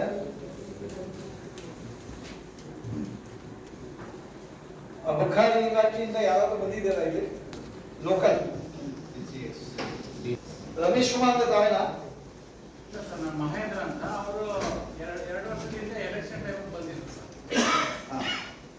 ಅವರು shifted the premises without permission of the proper authority. Permission ತಗೋಬೇಕಲ್ಲ, ಶಿಫ್ಟ್ ಮಾಡಬೇಕು ಅಂತ building without taking any approval from the higher authority. He has abruptly shifted the office. ಆ ಬಾಡಿಗೆಗೂ ಈ ಬಾಡಿಗೆಗೂ ವ್ಯತ್ಯಾಸ ಇದೆ. ಈಗ ಹೈಯರ್ ಇದಕ್ಕೆ ಬಂದಿದ್ದಾರೆ, ಬಟ್ ಅದ್ರ ಬಗ್ಗೆ ಏನು ಇಲ್ವೇ ಇಲ್ಲ. ಈ ಟ್ರಾನ್ಸ್ಮಿಟ್ ಪರ್ಮಿಟ್ ಕೊಡುವಾಗ ನಿಮ್ಮ ಉಪಾಯುಕ್ತ ಸಹಿ ಬೋಗಸ್ ಇದೆ ಅಂತ ಹೇಳಿ ನಿಮ್ಮವರು ವರದಿ ಕೊಟ್ಟಿದ್ದಾರೆ. ನಾನೇ ರಿಪೋರ್ಟ್ ಮಾಡಿದ್ದೀನಿ ಸರ್. ಅದು ಮುಂದೆ ಏನಾಯ್ತು ಅಂತ ಆಯ್ತು ನೀವು ಕೊಟ್ರಿ, ಅದ್ರ ಬಗ್ಗೆ ಒಂದು ಲಾಜಿಕ್ ಏನು ಬರ್ಬೇಕಲ್ಲ, ಏನಾಯ್ತು ಅದ್ರ ಬಗ್ಗೆ ಏನು ಮಾಹಿತಿನೇ ಇಲ್ಲ. ಸರ್ ಇದೆ ಸರ್, ಅದನ್ನ ನಮ್ಮ ಸೂಪರಿಂಟ್ ಅವರಿಗೆ ಲೆಟರ್ ಬಂದಿದೆ ಸರ್. ಕೇರಳ ಹೋಗಿ ಅಲ್ಲಿಂದ ರೆಕಾರ್ಡ್ ಕಲೆಕ್ಟ್ ಮಾಡೋದಕ್ಕೆ ಆರ್ಡರ್ ಆಗಿದೆ ಸರ್. ಅವರು ಈಗ ಲೀವ್ ನಲ್ಲಿ ಇರೋದ್ರಿಂದ ಅದು ಮುಂದಕ್ಕೆ ಹೋಗಿಲ್ಲ ಸರ್. ಈಗ ಕೇರಳ ಹೋಗಿ ಅಲ್ಲಿಂದ ರಿಪೋರ್ಟ್ ತಗೊಂಡು ಕೊಡ್ತಾರೆ ಸರ್. ಈಗ ನೀವು ಕೊಟ್ಟದ್ದು ಯಾವಾಗ ಅದು? ಒಂದು 3-4 ಮಂತ್ಸ್ ಬ್ಯಾಕ್ ಸರ್. ಈ ರಿಪೋರ್ಟ್ ಕೊಟ್ಟಿದ್ದು ಯಾವಾಗ? 4 ಮಂತ್ಸ್ ಬ್ಯಾಕ್ ನಾನು ಕಮಿಷನರ್ ಅವರಿಗೆ ರಿಪೋರ್ಟ್ ಮಾಡಿದ್ದೆ ಸರ್. ಹಾ. ಅಲ್ಲಿಂದ ನಮಗೆ ಹೋಗಿ ಇನ್ವೆಸ್ಟಿಗೇಷನ್ ಮಾಡಿ ರಿಪೋರ್ಟ್ ಮಾಡಿ ಅಂತ ಹೇಳಿದ್ದಾರೆ ಸರ್. ಹಾ. ನಾವು ಸೂಪರಿಂಟ್ ಅವ್ರಿಗೆ ಹೇಳಿದ್ದೀವಿ ಸರ್. ಅವಾಗ ಮಳೆಗಾಲ ಇತ್ತು, ಹೋಗಕ್ಕಾಗುತ್ತೆ, ಈಗ ಹೋಗ್ತೀವಿ ಅಂತ ಹೇಳಿದ್ರೆ ಈಗ ಮೆಡಿಕಲ್ ಲೀವ್ ಇದ್ದಾರೆ ಸರ್. ಬಂದಿದ ತಕ್ಷಣ ಅವ್ರು ಹೋಗಿ ರಿಪೋರ್ಟ್ ಮಾಡ್ತಾರೆ ಸರ್. ನಾನು ರಿಪೋರ್ಟ್ ಮಾಡ್ತೀನಿ. ಅದ್ರ ಬಗ್ಗೆ ವರದಿ ಕೊಡ್ಬೇಕಾಗುತ್ತೆ. ಖಂಡಿತ ಸರ್. ನಾನೇ ರಿಪೋರ್ಟ್ ಮಾಡಿದ್ದೀನಿ ಸರ್. ಹಾಗಾಗಿ ಇಲ್ಲ ಅದೇ ಯಾರಂತ ಗೊತ್ತಿಲ್ಲ, ನಾನು ನೋಡಿದಾಗ ಅಷ್ಟು ಕಂಡು ಬಂದಿಲ್ಲ. 203 ಅರ್ಜಿ ಬಾಕಿ ಇದಾವಂತೆ ನಿಮ್ಮ ಕಚೇರಿ 203 2020-21ರಿಂದ. ನಾನೇ ಮಾಡ್ತೀನಿ ಸರ್. ಅಲ್ಲ ಅದು ಹಳೇದು ಯಾಕೆ ಇಟ್ಕೊಂಡಿಲ್ಲ? 2021 ಆಲ್ಮೋಸ್ಟ್ 5 ವರ್ಷ ಆಗ್ತಾ ಇದೆ. ಸರ್ ನಾನು 11 ವರ್ಷ ಆಗಿದೆ ಸರ್. ಅಲ್ಲ ಇದು 11 ವರ್ಷ ಕರೆಸ್ಪಾಂಡೆನ್ಸ್ ಆಗಿದೆ ಸರ್. ರಿಪೋರ್ಟ್ ಅವ್ರಿಗೆ ನಾವೇನ್ ಮಾಡ್ತೀವಿ ಅಂದ್ರೆ ಸರ್, ಅರ್ಜಿದಾರರಿಗೆ ಈ ತರ ಕೊಡಿ ನಮಗೆ ವರದಿ ಮಾಡಿ ಅಂತ ಹೇಳಿರ್ತೀವಿ ಸರ್. ಹೌದು. ಅವ್ರು ಎನ್ಹಾನ್ಸ್ಮೆಂಟ್ ಕೊಟ್ಟಿರ್ತಾರೆ ಸರ್. ನಮ್ಮಲ್ಲಿ ಅವರು ಅಪ್ಡೇಟ್ ಮಾಡ್ಬೇಕಲ್ಲ. ಪೆಂಡಿಂಗ್ ತೋರಿಸ್ತಾ ಇದ್ದಲ್ಲ ನಿಮ್ಮ ಕಚೇರಿಯಲ್ಲಿ ಅದು. ಪೆಂಡಿಂಗ್ ನೀವೇ ಆನ್ಸರ್ ಬರಲ್ಲ. Take steps to dispose of the cases. 10 days ಅನ್ನ ಕ್ಲಿಯರ್ ಮಾಡ್ತೀವಿ. ನೋಡ್ರಿ ಅದು ಮತ್ತೆ ಇನ್ನೊಂದು ಎಕ್ಸೈಸ್ ಡಿಪಾರ್ಟ್ಮೆಂಟ್ ನಮ್ಗೆ ಬೇರೆ ಕಂಪ್ಲೇಂಟ್ ಏನ್ ಬಂದಿದೆ ಅಂದ್ರೆ, ಎಲ್ಲಾ ಕಡೆ ಪಿಟಿ ಶಾಪ್ಸ್, ಗ್ರಾಸರಿ ಶಾಪ್ಸ್ ಅಲ್ಲಿ ಎಕ್ಸೈಸ್ ಏನ ಲಿಕ್ಕರ್ ಮಾರಾಟ ಮಾಡ್ಲಿಕ್ಕೆ ನೀವು ಅನುಮತಿ ಕೊಡ್ತಿರ್ತೀರಿ, ಅಥವಾ ನಿಮಗೆ ಗೊತ್ತಿದ್ರು ಸಹ ಯಾವುದೇ ಕ್ರಮ ತಗೊಳ್ತಾ ಇಲ್ಲ. ಯಾಕಂದ್ರೆ ಸರ್ಕಾರ ನಿಮಗೆ ಎಕ್ಸೈಸ್ ಇಷ್ಟೊಂದು ರೆವಿನ್ಯೂ ಬರಬೇಕು ಅಂತ ಫಿಕ್ಸ್ ಮಾಡಿದ್ದಾರೆ, ಟಾರ್ಗೆಟ್ ಕೊಟ್ಟಿದ್ದಾರೆ. ಆ ಟಾರ್ಗೆಟ್ ರೀಚ್ ಆಗ್ಲಿಕ್ಕೋಸ್ಕರ ನೀವು ಮಾಡ್ತಾ ಇಲ್ಲ ಅಂತ ನಮ್ಗೆ ಸುಮಾರು ಕಂಪ್ಲೇಂಟ್ ಬಂದಿದೆ, ಪ್ರಕರಣಗಳು ಸಹ ರಿಜಿಸ್ಟರ್ ಮಾಡಿದ್ವಿ. ಲೈಸೆನ್ಸ್ ಕೊಟ್ಟು ಪ್ರಾಪರ್ ಆಗಿ ಲೈಸೆನ್ಸ್ ತಗೊಂಡು ಮಾರಾಟ ಮಾಡಿ. ಯಾಕಂದ್ರೆ ಈ ಗ್ರಾಸರಿ ಶಾಪು, ಟೀ ಶಾಪು, ಸಣ್ಣ ಪುಟ್ಟ ಅಂಗಡಿಗಳೆಲ್ಲ ಅವೈಲಬಿಲಿಟಿ ಸಿಕ್ಬಿಟ್ರೆ ಹಳ್ಳಿ ಕಡೆ ಜನ ಅದನ್ನೇ ವ್ಯಸನ ಮಾಡಿಕೊಂಡು ಎಷ್ಟೋ ಕುಟುಂಬಗಳು ಹಾಳಾಗಿದ್ದಾವೆ. ಹೆಣ್ಮಕ್ಳು ಕಂಪ್ಲೇಂಟ್ ಕೊಟ್ಟಿದ್ದಾರೆ, ಅವರು ವೃದ್ಧರು ಕೊಟ್ಟಿದ್ದಾರೆ, ಪೇರೆಂಟ್ಸ್ ಕೊಟ್ಟಿದ್ದಾರೆ ಕಂಪ್ಲೇಂಟ್. ನಮ್ಮಲ್ಲಿ ಸುಮಾರು ಪ್ರಕರಣಗಳು ಬಾಕಿ ಇದೆ ಎಲ್ಲಾ ಜಿಲ್ಲೆಗಳಲ್ಲೂ ಸಹ. ನಮ್ಮಲ್ಲಿ ಈ ಬಗ್ಗೆ ಒಂದು ವರ್ಷದಲ್ಲಿ ಈಗಾಗಲೇ 210 ಕೇಸ್ ಆ ರೀತಿ ನಾವು ರಿಜಿಸ್ಟರ್ ಮಾಡಿದ್ದೀವಿ ಸರ್. ಇನ್ನೂ ಹೆಚ್ಚಿಗೆ ಆಗ್ಬೇಕು. ಒಂದೊಂದು ತಾಲೂಕಲ್ಲೇ 100-150 ಪ್ರಕರಣಗಳಾಗ್ತಾ ಇದೆ. ಖಂಡಿತ ಸರ್. ನಮ್ಮಲ್ಲಿ ಸ್ಟಾಫ್ ಲಿಮಿಟೆಡ್ ಸ್ಟಾಫ್ ಇದ್ದಾರೆ ಸರ್. ಗಾರ್ಡ್ಸ್ ಕೇವಲ ಒಂದೊಂದು ಆಫೀಸ್ಗೆ ಇಬ್ಬರು ಇದ್ದಾರೆ ಸರ್. ಬಟ್ ಲಿಮಿಟೆಡ್ ಸ್ಟಾಕ್ ಲಿಕ್ಕರ್ನ ಅನ್ಲಿಮಿಟೆಡ್ ಸಪ್ಲೈ ಮಾಡ್ತಿರಲ್ಲ. ರೈಡ್ ಮಾಡಲಿಕ್ಕೆ ನಮಗೆ ಜನನೇ ಇಲ್ಲ ಸರ್. ರೈಡ್ ಏನು ಪಿಟಿ ಶಾಪ್ಗೆ ಎಷ್ಟು ಜನ ಬೇಕಾಗ್ತದೆ ರೈಡ್ ಮಾಡ್ಲಿಕ್ಕೆ? ಪಿಟಿ ಶಾಪ್ ಅಲ್ಲಿ ಅವ್ರು ಮಾಡ್ತಾ ಇದ್ದಾರೆ ಅಂದ್ರೆ ಆ ಕಾನ್ಸಿಕ್ವೆನ್ಸ್ ಅಲ್ಲಿ ಯಾವ್ದು write letter to the concerned ಗ್ರಾಮ ಪಂಚಾಯತಿ ಅಥವಾ ಪಟ್ಟಣ ಪಂಚಾಯತಿ ಅವ್ರಿಗೆ ಬರೀಬೇಕು. ಅವ್ರಿಗೆಲ್ಲ ಲೈಸೆನ್ಸ್ ತಗೊಂಡಿದ್ದಾರೆ ಪಿಟಿ ಶಾಪ್ ರನ್ ಮಾಡ್ಲಿಕ್ಕೆ, ಆ ಲೈಸೆನ್ಸ್ ಸಹ ರದ್ದು ಮಾಡ್ಬೇಕು. ನೀವು ಬರೀ FIR ಹಾಕಿ ಸುಮ್ಮನೆ ಆಗೋದಲ್ಲ.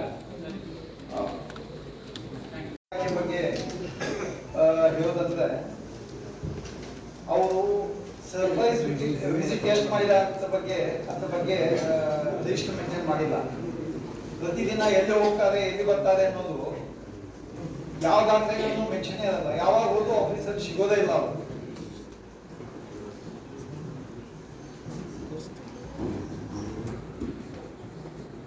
ಅಲ್ಲಿ ಅಪ್ಲಿಕೇಶನ್ಸ್ ಏನ್ ಬರ್ತಾವಲ್ಲ, ಬೇಕಾದ ಜನರದ್ದು ತಕ್ಷಣ ಆಗತ್ತೆ. ಯಾರನ್ನ ಭೇಟಿ ಆಗಲ್ಲ ಅವ್ರದ್ದು ಅಪ್ಲಿಕೇಶನ್ಸ್ ಡಿಸ್ಪೋಸ್ ಆಗಲ್ಲ.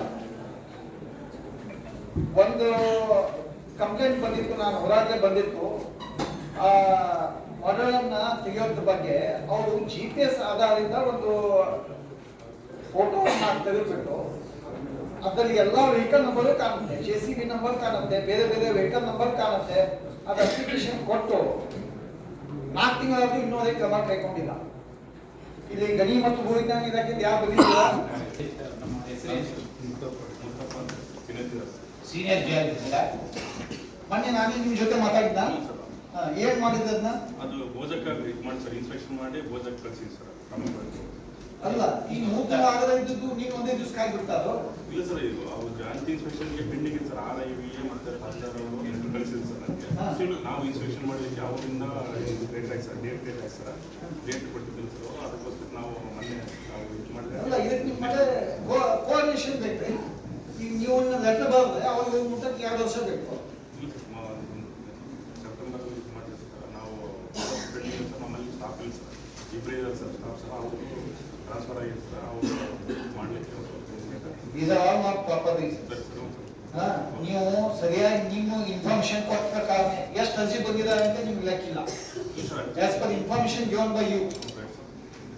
ಮತ್ತೆ ಇನ್ನೇ ಅಲ್ಲ, ಎಷ್ಟು ಅಪ್ಲಿಕೇಶನ್ ಬಂದಿದ್ದಾರೆ ಗೊತ್ತಿಲ್ಲ, ಎಷ್ಟು ತಹಶೀಲ್ದಾರ್ ರೆಫರ್ ಮಾಡಿದ್ದೀರಿ ಗೊತ್ತಿಲ್ಲ. ಆ ತಹಶೀಲ್ದಾರ್ ಇದ್ದಾರೆ, ಅವ್ರನ್ನೂ ಕೇಳಿದ್ವಿ ನಾವು, ನಿಮ್ಮನ್ನಷ್ಟೇ ಕೇಳಿಲ್ಲ ನಾವು. ಆ ತಹಶೀಲ್ದಾರ್ನು ಕೇಳಿದ್ವಿ. ನೀವು ಮೇಲೆ ಅವ್ರು ಹಾಕ್ತಾರೆ, ಅವ್ರ ಮೇಲೆ ನಿಮ್ಮ ಹಾಕ್ತಾರೆ. ನಿಮ್ಮಿಬ್ಬರ ಜಗದಲ್ಲಿ ಏನಾಗಬೇಕು ಎಲ್ಲ ಹಾಗಬೇಕು, ಹಾಗೆ ಹೋಗ್ಬಿಡುತ್ತೆ. ನಿಮ್ಮ ಜವಾಬ್ದಾರಿ ನೀವು ನಿವಾಸಿಗೆ ಹೋಗ್ಬೇಕು. ಇದು ನಿಮ್ಮ ಇಲಾಖೆ ತುಂಬಾ ಗುರುತರವಾದ ಜವಾಬ್ದಾರಿ ಇದೆ ನಿಮ್ಮ ಮೇಲೆ. ಯಾಕಂದ್ರೆ ಇವಾಗ ಮರಳನ್ನೆಲ್ಲ ಇಲ್ಲಿಗಲ್ ಆಗಿ ಟ್ರಾನ್ಸ್ಪೋರ್ಟ್ ಮಾಡಿ ಅದು ಎಕಾಲಜಿ ಮೇಲೆ ಪರಿಣಾಮ ಬೀಳ್ತದೆ. ನಮ್ಮ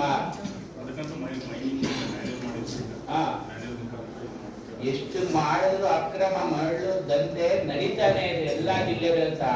ನಾವು ಸಹ ಈ ಮರಳು ದಂಧೆಗೆ ಸಂಬಂಧಿಸಿದಂತೆ ಬಾಗಲಕೋಟೆಗೆ ಪ್ರತ್ಯೇಕ ಟೀಮ್ ಮಾಡಿ ಕಳಿಸಿದಾಗ ಕಂಪ್ಲೇಂಟ್ ಇದು ಬಂದ ಆಧಾರದ ಮೇಲೆ 2ನೇ ತಾರೀಕು ಬಾಗಲಕೋಟೆಯಲ್ಲೂ ಸಹ ನಾವು ಮಾಡಿದೀವಿ.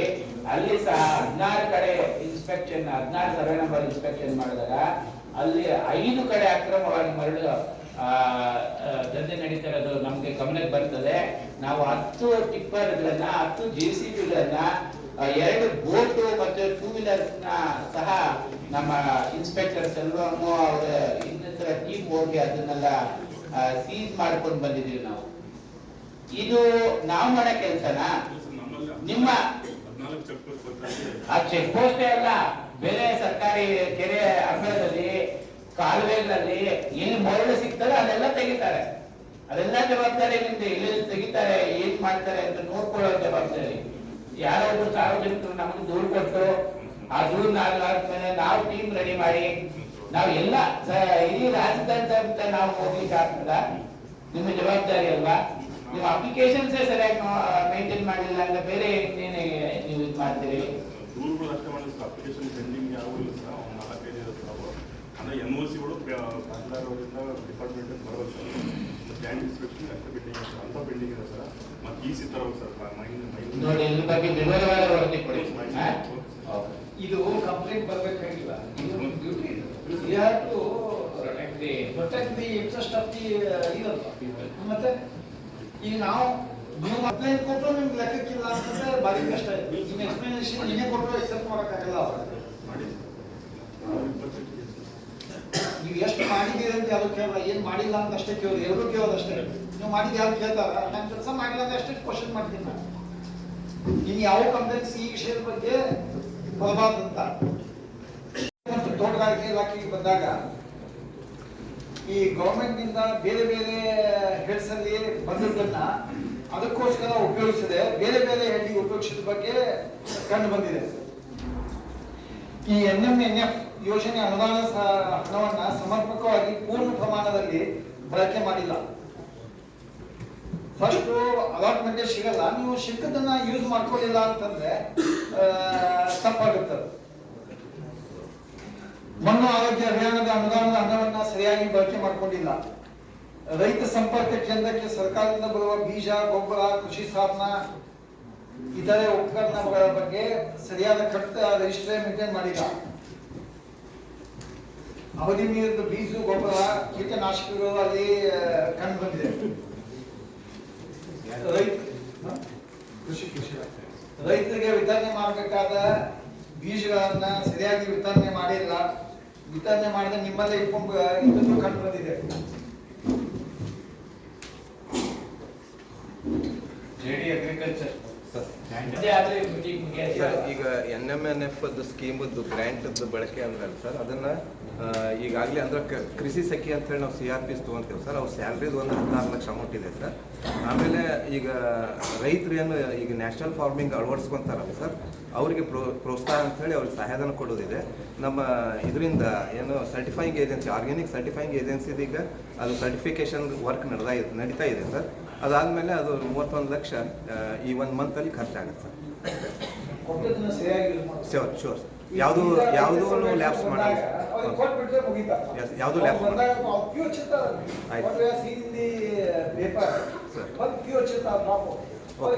ಮುಗಿತಪ್ಪ ನಿಮ್ಮ ಜವಾಬ್ದಾರಿ ಮುಗಿದ ಬೀಜ ಕೊಡದೆ ಇಲ್ಲಿ ಬಂದು ಔಟ್ಡೇಟೆಡ್ ಆಗಿರ್ತಾವೆ, ಯಾರಿಗೂ ಉಪಯೋಗ ಇಲ್ಲ. ಆಯ್ತು sir. Take care of all these facts. Sure, thank you.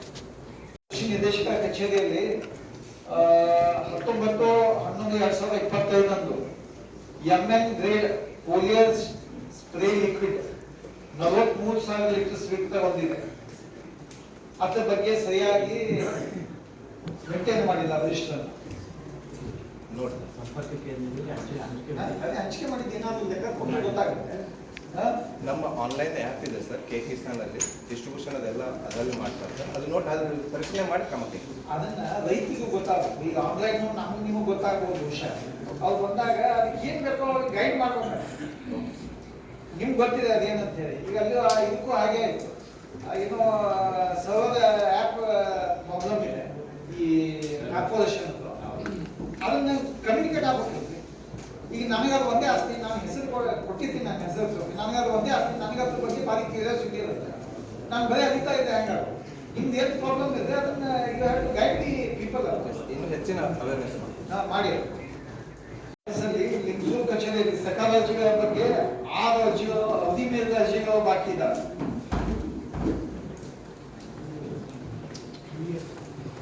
ಇನ್ನು ಶಿಕ್ಷಣ ಇಲಾಖೆಗೆ ರಿಟೈರ್ಡ್ ಆದ ಮುಂದಿದ್ದು ಸೆಟಲ್ಮೆಂಟ್ ಕ್ಲೇಮ್ ಮಾಡದೆ ಹಾಗೆ ಬಾಕಿ ಇಟ್ಕೊಂಡಿದ್ದೀವಿ. ನೇಮಕಾತಿ ಸಹಾನುಭೂತಿ ನೇಮಕಾತಿ ಬಗ್ಗೆ ಅಪ್ಲಿಕೇಶನ್ ಬಂದದ್ದು ಪೆಂಡಿಂಗ್ ಇಟ್ಕೊಂಡಿದ್ದೀರಿ, ಅವನು ವಿಲೇವಾರಿ ಮಾಡಿಲ್ಲ. DDPI ರಾಯಚೂರು ಕಚೇರಿಗೆ ವಿವಿಧ ಶಾಖೆಗಳ ನಿರ್ವಾಹಕರ ಬಳಿ 170 ಅರ್ಜಿಗಳು ಇದಕ್ಕೆ ಬಾಕಿ ಇರಿಸಿಕೊಂಡಿರುವುದು ಕಂಡು ಬಂದಿರುತ್ತಾರೆ. BO ಲಿಂಗಸೂರು ಕಚೇರಿಯಲ್ಲಿ ಶ್ರೀ ಬಸವರಾಜ್ ಶಿಕ್ಷಣ ಸಂಯೋಜಕರು ರಾಜ್ಯ ಶಿಕ್ಷಣ ಇಲಾಖೆ ನಿಧಿಯ ಮೊತ್ತ 62,375 ಅನ್ನು ಪಾವತಿಸಲು ಮೇಲಾಧಿಕಾರಿಗಳು ನೋಟಿಸ್ ನೀಡಿದ್ದು ಆ ಬಗ್ಗೆ ಯಾವುದೇ ಕ್ರಮ ಕೈಗೊಂಡಿಲ್ಲ. ಸರ್ ಲಿಂಗಸೂರು ಜಿಲ್ಲಾಧಿಕಾರಿಗೆ ಡೀಟೇಲ್ಸ್ ಬರೆದುಕೊಂಡು ಕಂಡೆನ್ಸ್ ಇದೆ ನಾನು ಪಿಯೂರ್ ಮಾತಾಡಿದೆ ಸರ್. ನೀವು ಯಾರಿದ್ದೀರಿ ನೀವು? ಸರ್ ನಾ DDP ಸರ್. DDP ಏನಾಗಿದೆ ಅದು ಒಂದು ಏನು ಇಂಜಿನಿಯರ್ ಮಾತ್ರ ಸೈನ್ ಮಾಡಿಲ್ಲ ಅಂತ ಹೇಳಿ ಸರ್ ಪಿಯೂರ್ ನಿನ್ನೆ. ಎಷ್ಟು ದಿನ ಸೈನ್ ಮಾಡಿಲ್ಲ ಸರ್ ಅವರು ನಿಮ್ಮ ಆಫೀಸ್ ಕಚೇರಿ ಯಾರಾದ್ರೂ ಶಿಕ್ಷಕರು ನಿವೃತ್ತಿ ಆಗಿದ್ರೆ ಅವ್ರು ಬರಬೇಕಾದ ನಿವೃತ್ತಿ ವೇತನ, ನಿವೃತ್ತಿ ಭತ್ಯೆಗಳನ್ನ ನೀವೇ ಸಮರ್ಪಕವಾಗಿ ವಿಚಾರಣೆ ಮಾಡಲಿಲ್ಲ ಅಂದ್ರೆ ನಾಳೆ ನೀವು ನಿವೃತ್ತಿ ಆಗ್ತೀರಿ. ನಿಮ್ದಿಂದ ಯಾವ ರೀತಿ ಮಾಡ್ಬೇಕು ಹೇಳಿ? ನಾನು ನಿಮ್ ಕ್ಲಿಯರ್ ಮಾಡಿಸಿದೆ ಸರ್. ಪಿಯೂರಿಂದ ಹೋಗ್ಬೇಕು ಸರ್, ಕ್ಲಿಯರ್ ಮಾಡಿಸಿದೆ ಸರ್. ಅಲ್ಲ ಯಾಕೆ ಇಟ್ಕೊಂಡಿದ್ರು ಎಕ್ಸ್ಪ್ಲನೇಷನ್ ಕೇಳಿ ಅವ್ರಿಗೆ. ಬರೀ ಕ್ಲಿಯರ್ ಮಾಡ್ಸೋದಲ್ಲ, ಇಷ್ಟು ದಿನ ಯಾಕೆ ಪೆಂಡಿಂಗ್ ಇಟ್ಕೊಂಡಿದ್ರು ನೋಟಿಸ್ ಕೊಡಿ, ಅವ್ರ ಉತ್ತರ ತಗೊಳ್ಳಿ, ಆ ಉತ್ತರದೊಂದಿಗೆ ನಮ್ದು ವರದಿ ಕೊಡಿ. ಬರೀ ಕ್ಲಿಯರ್ ನಾವು ಹೇಳಿದ್ವಿ, ನಾವು ಎಷ್ಟೊಂದು ನೋಡಕ್ಕಾಗ್ತದೆ, ಎಷ್ಟು ಇಲಾಖೆಗಳು ನೋಡಕ್ಕಾಗ್ತದೆ. ಇಲ್ಲಿ ಏನ್ ನಡೀತಾರೆ, ನಾವು ಬಂದು ಈ ತರ ಪೆಂಡಿಂಗ್ ಅಪ್ಲಿಕೇಶನ್ ಇದೆ, ಇವ್ರು ನಿವೃತ್ತಿ ವೇತನ ಕೊಟ್ಟಿಲ್ಲ, ಇಷ್ಟು ಅರ್ಜಿಗಳು ಪೆಂಡಿಂಗ್ ಇದಾವೆ, ಎಲ್ಲಾ ಕಚೇರಿಗಳಿಗೆ ಪೆಂಡಿಂಗ್ ಇಡಿದೆ, ನಮ್ದು ಎಷ್ಟು ಸ್ಟಾಫ್ ಬೇಕಾಗ್ತದೆ ಹೇಳಿ? ವರದಿ ಕೊಡ್ಬೇಕು. ಇನ್ನು ಮುಂದೆ ಅಂತ ಇನ್ಸಿಡೆಂಟ್ ಆಗ್ಬಾರ್ದು. ನಿವೃತ್ತಿ ಆದ ತಕ್ಷಣ ಪಾಪ ಅವ್ರಿಗೆ ಇನ್ನೂ ಇರಲ್ಲ ಆ ಸ್ಟೇಜ್ ಎಲ್ಲರೂ ಬರೋದೇ. ಮತ್ತೆ ಏನ್ ಯಾವಕ್ಕೆ ಪರ್ಮನೆಂಟ್ ಆಗಿ ಕುರ್ಚಿಯಲ್ಲಿ ಕೊಡಲ್ಲ. ನಿಮ್ಮ ಇಲಾಖೆಯಲ್ಲಿ ಅದ್ರ ಬರ್ತಕ್ಕಂತೆ ಯಾವ ಪೆಂಡಿಂಗ್ ಇರಬಾರ್ದು ಯಾವತ್ತು. ಶಿಕ್ಷಕರು ಹೌದು GIS, EL, GPF ಬಿಲ್ಗಳ ಖಜಾನೆಗೆ ಸಲ್ಲಿಸದೆ ಬಾಕಿ ಇಟ್ಕೊಂಡಿದ್ದಾರೆ. ನೋಡಿ ಯಾಕೆ ಇಟ್ಕೊಂಡಿದ್ದಾರೆ ಏನು ಅಂತ ಹೇಳಿ. ನಿಮ್ಮ ಇಲಾಖೆಯಲ್ಲಿ 170 ಅರ್ಜಿಗಳು ಬಾಕಿ ಇದೆ ನಮ್ಮ DDP ಸೆಕ್ಷನ್ ಕ್ಲಿಯರ್ ಮಾಡಿ. ಯಾವಾಗ ಎಷ್ಟು ದಿನದಿಂದ ಬಾಕಿ ಇದೆ? ಒಂದು ಮಂತಿಂದ ಇದೆ ಸರ್, ಅವು ಕ್ಲಿಯರ್ ಮಾಡಿ. ನೋಡಿ ಪ್ರತಿಯೊಂದು ಅರ್ಜಿ ಬಗ್ಗೆ ವಿವರವಾದ ನಾವು ಇಷ್ಟೆಲ್ಲ ನೋಡಿ ಹೇಳೋಕ್ಕಾಗಲ್ಲ.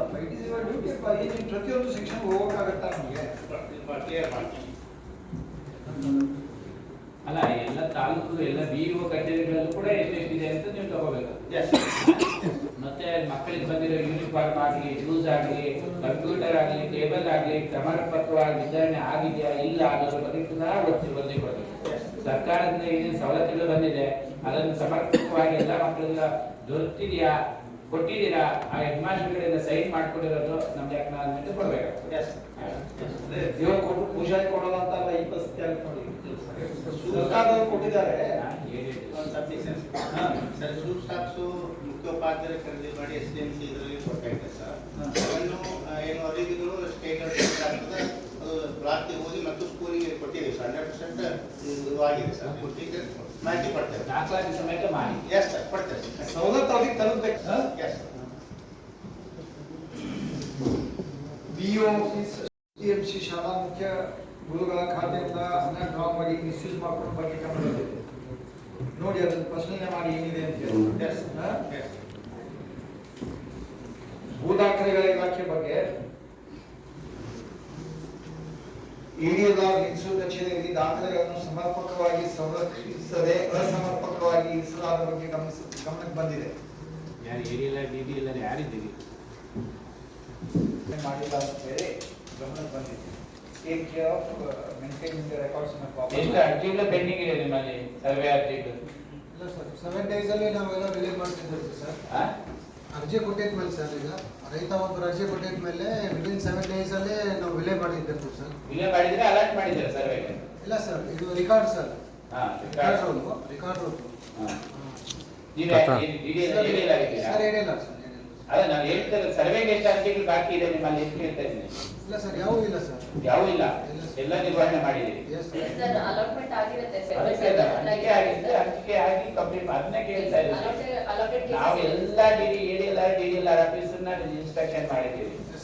ಕೆಲವರು ಸಕಾಲದಲ್ಲಿ ಅರ್ಜಿ ಕೊಟ್ಟಿದ್ರು ಸಹ ಆ ಸಕಾಲ ಅಲಾಟ್ ಮಾಡಿಲ್ಲ. ಸಾವಿರಾರು ಅಪ್ಲಿಕೇಶನ್ಸ್ ಪೆಂಡಿಂಗ್ ಇರೋದು ಧಾರವಾಡ, ಗುಲ್ಬರ್ಗದಲ್ಲಿ. ಅದರ ಸಲುವಾಗಿ ನಿಮಗೆ ಸಕಾಲದಲ್ಲಿ ಎಷ್ಟು ಸರ್ವೆಗೆ ಅರ್ಜಿ ಬಂದಿದ್ದಾವೆ, ಎಷ್ಟು ನೀವು ಅಲಾಟ್ ಮಾಡಿದಿರಿ, ಈಚ್ ಸರ್ವೆ ಅರ್ಜಿ ಎಷ್ಟು ಕೊಡ್ತೀರಿ, ಲೈಸೆನ್ಸ್ ಸರ್ವೆ ಎಷ್ಟು ಕೊಡ್ತೀರಿ, ಎಷ್ಟಿದ್ದಾರೆ ನಿಮಗೆ, ಅದು ವಿವರವಾದ ರಿಪೋರ್ಟ್ ಕೊಡಬೇಕು.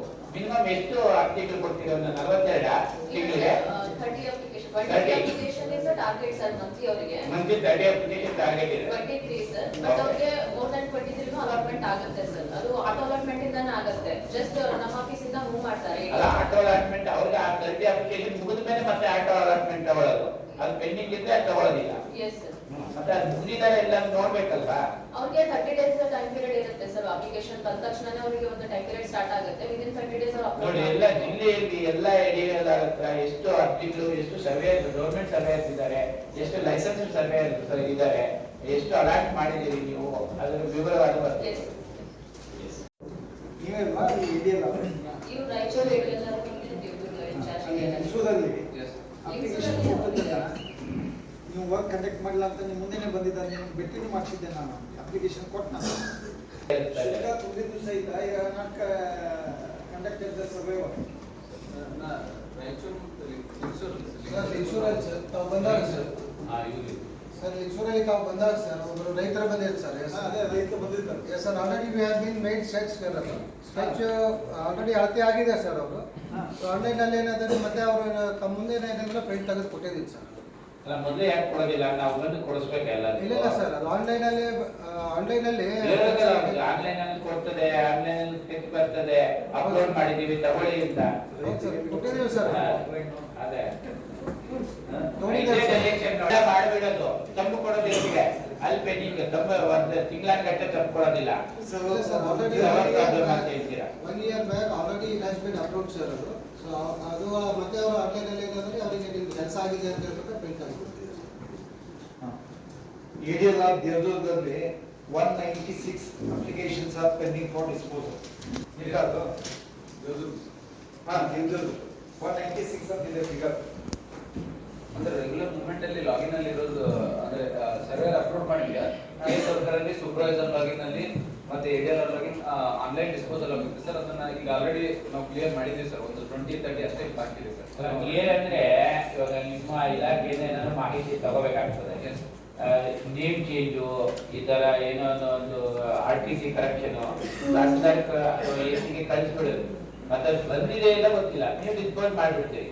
ಮತ್ತೆ ಹಾಕ್ಬೇಕಂದ್ರೆ ಮತ್ತೆ ಸೀನಿಯಾರಿಟಿ ಬರ್ಬೇಕು ನಿಮ್ಮ ಇದ್ರ ಸಕಾಲದಲ್ಲಿ. ಮಾಹಿತಿ ಅಲ್ಲಿಂದಲೇ ಹಾಕಿದೆ ತಹಸೀಲ್ದಾರ್ ಕಡೆಯಿಂದ ನೀವು ತಗೊಂಡು ಅದು ಸಮರ್ಪಕವಾಗಿ ವಿಲೆ ಮಾಡಬೇಕಾಗ್ತದೆ. ಏನಿದು ಭತ್ತ ದುರ್ಗ ಐಕ್ಯರ ತಾಲೂಕಿನ ಸ್ವೀಕೃತವಾದ ವಿಲೇವಾರಿಗಾಗಿ ಹದ್ದುಬಸ್ತಿ ಕೋಡಿ ಸಂಬಂಧಪಟ್ಟಂತೆ 196 ಅಪ್ಲಿಕೇಶನ್ಸ್ ಆರ್ ಪೆಂಡಿಂಗ್. ಯಾರು ಬಂದಿದ್ದೀರಾ? ADL ಆಫ್ ದೇವದುರ್ಗ ರಾಯಚೂರು ಎರಡು ನಿಮ್ದೇನಾ? ನೋಡಿ ಅವ್ರು ಏನಿದಾವ ಪೆಂಡಿಂಗ್ ಇದರಿಂದ ಮುಗಿಸ್ಬಿಡಿ.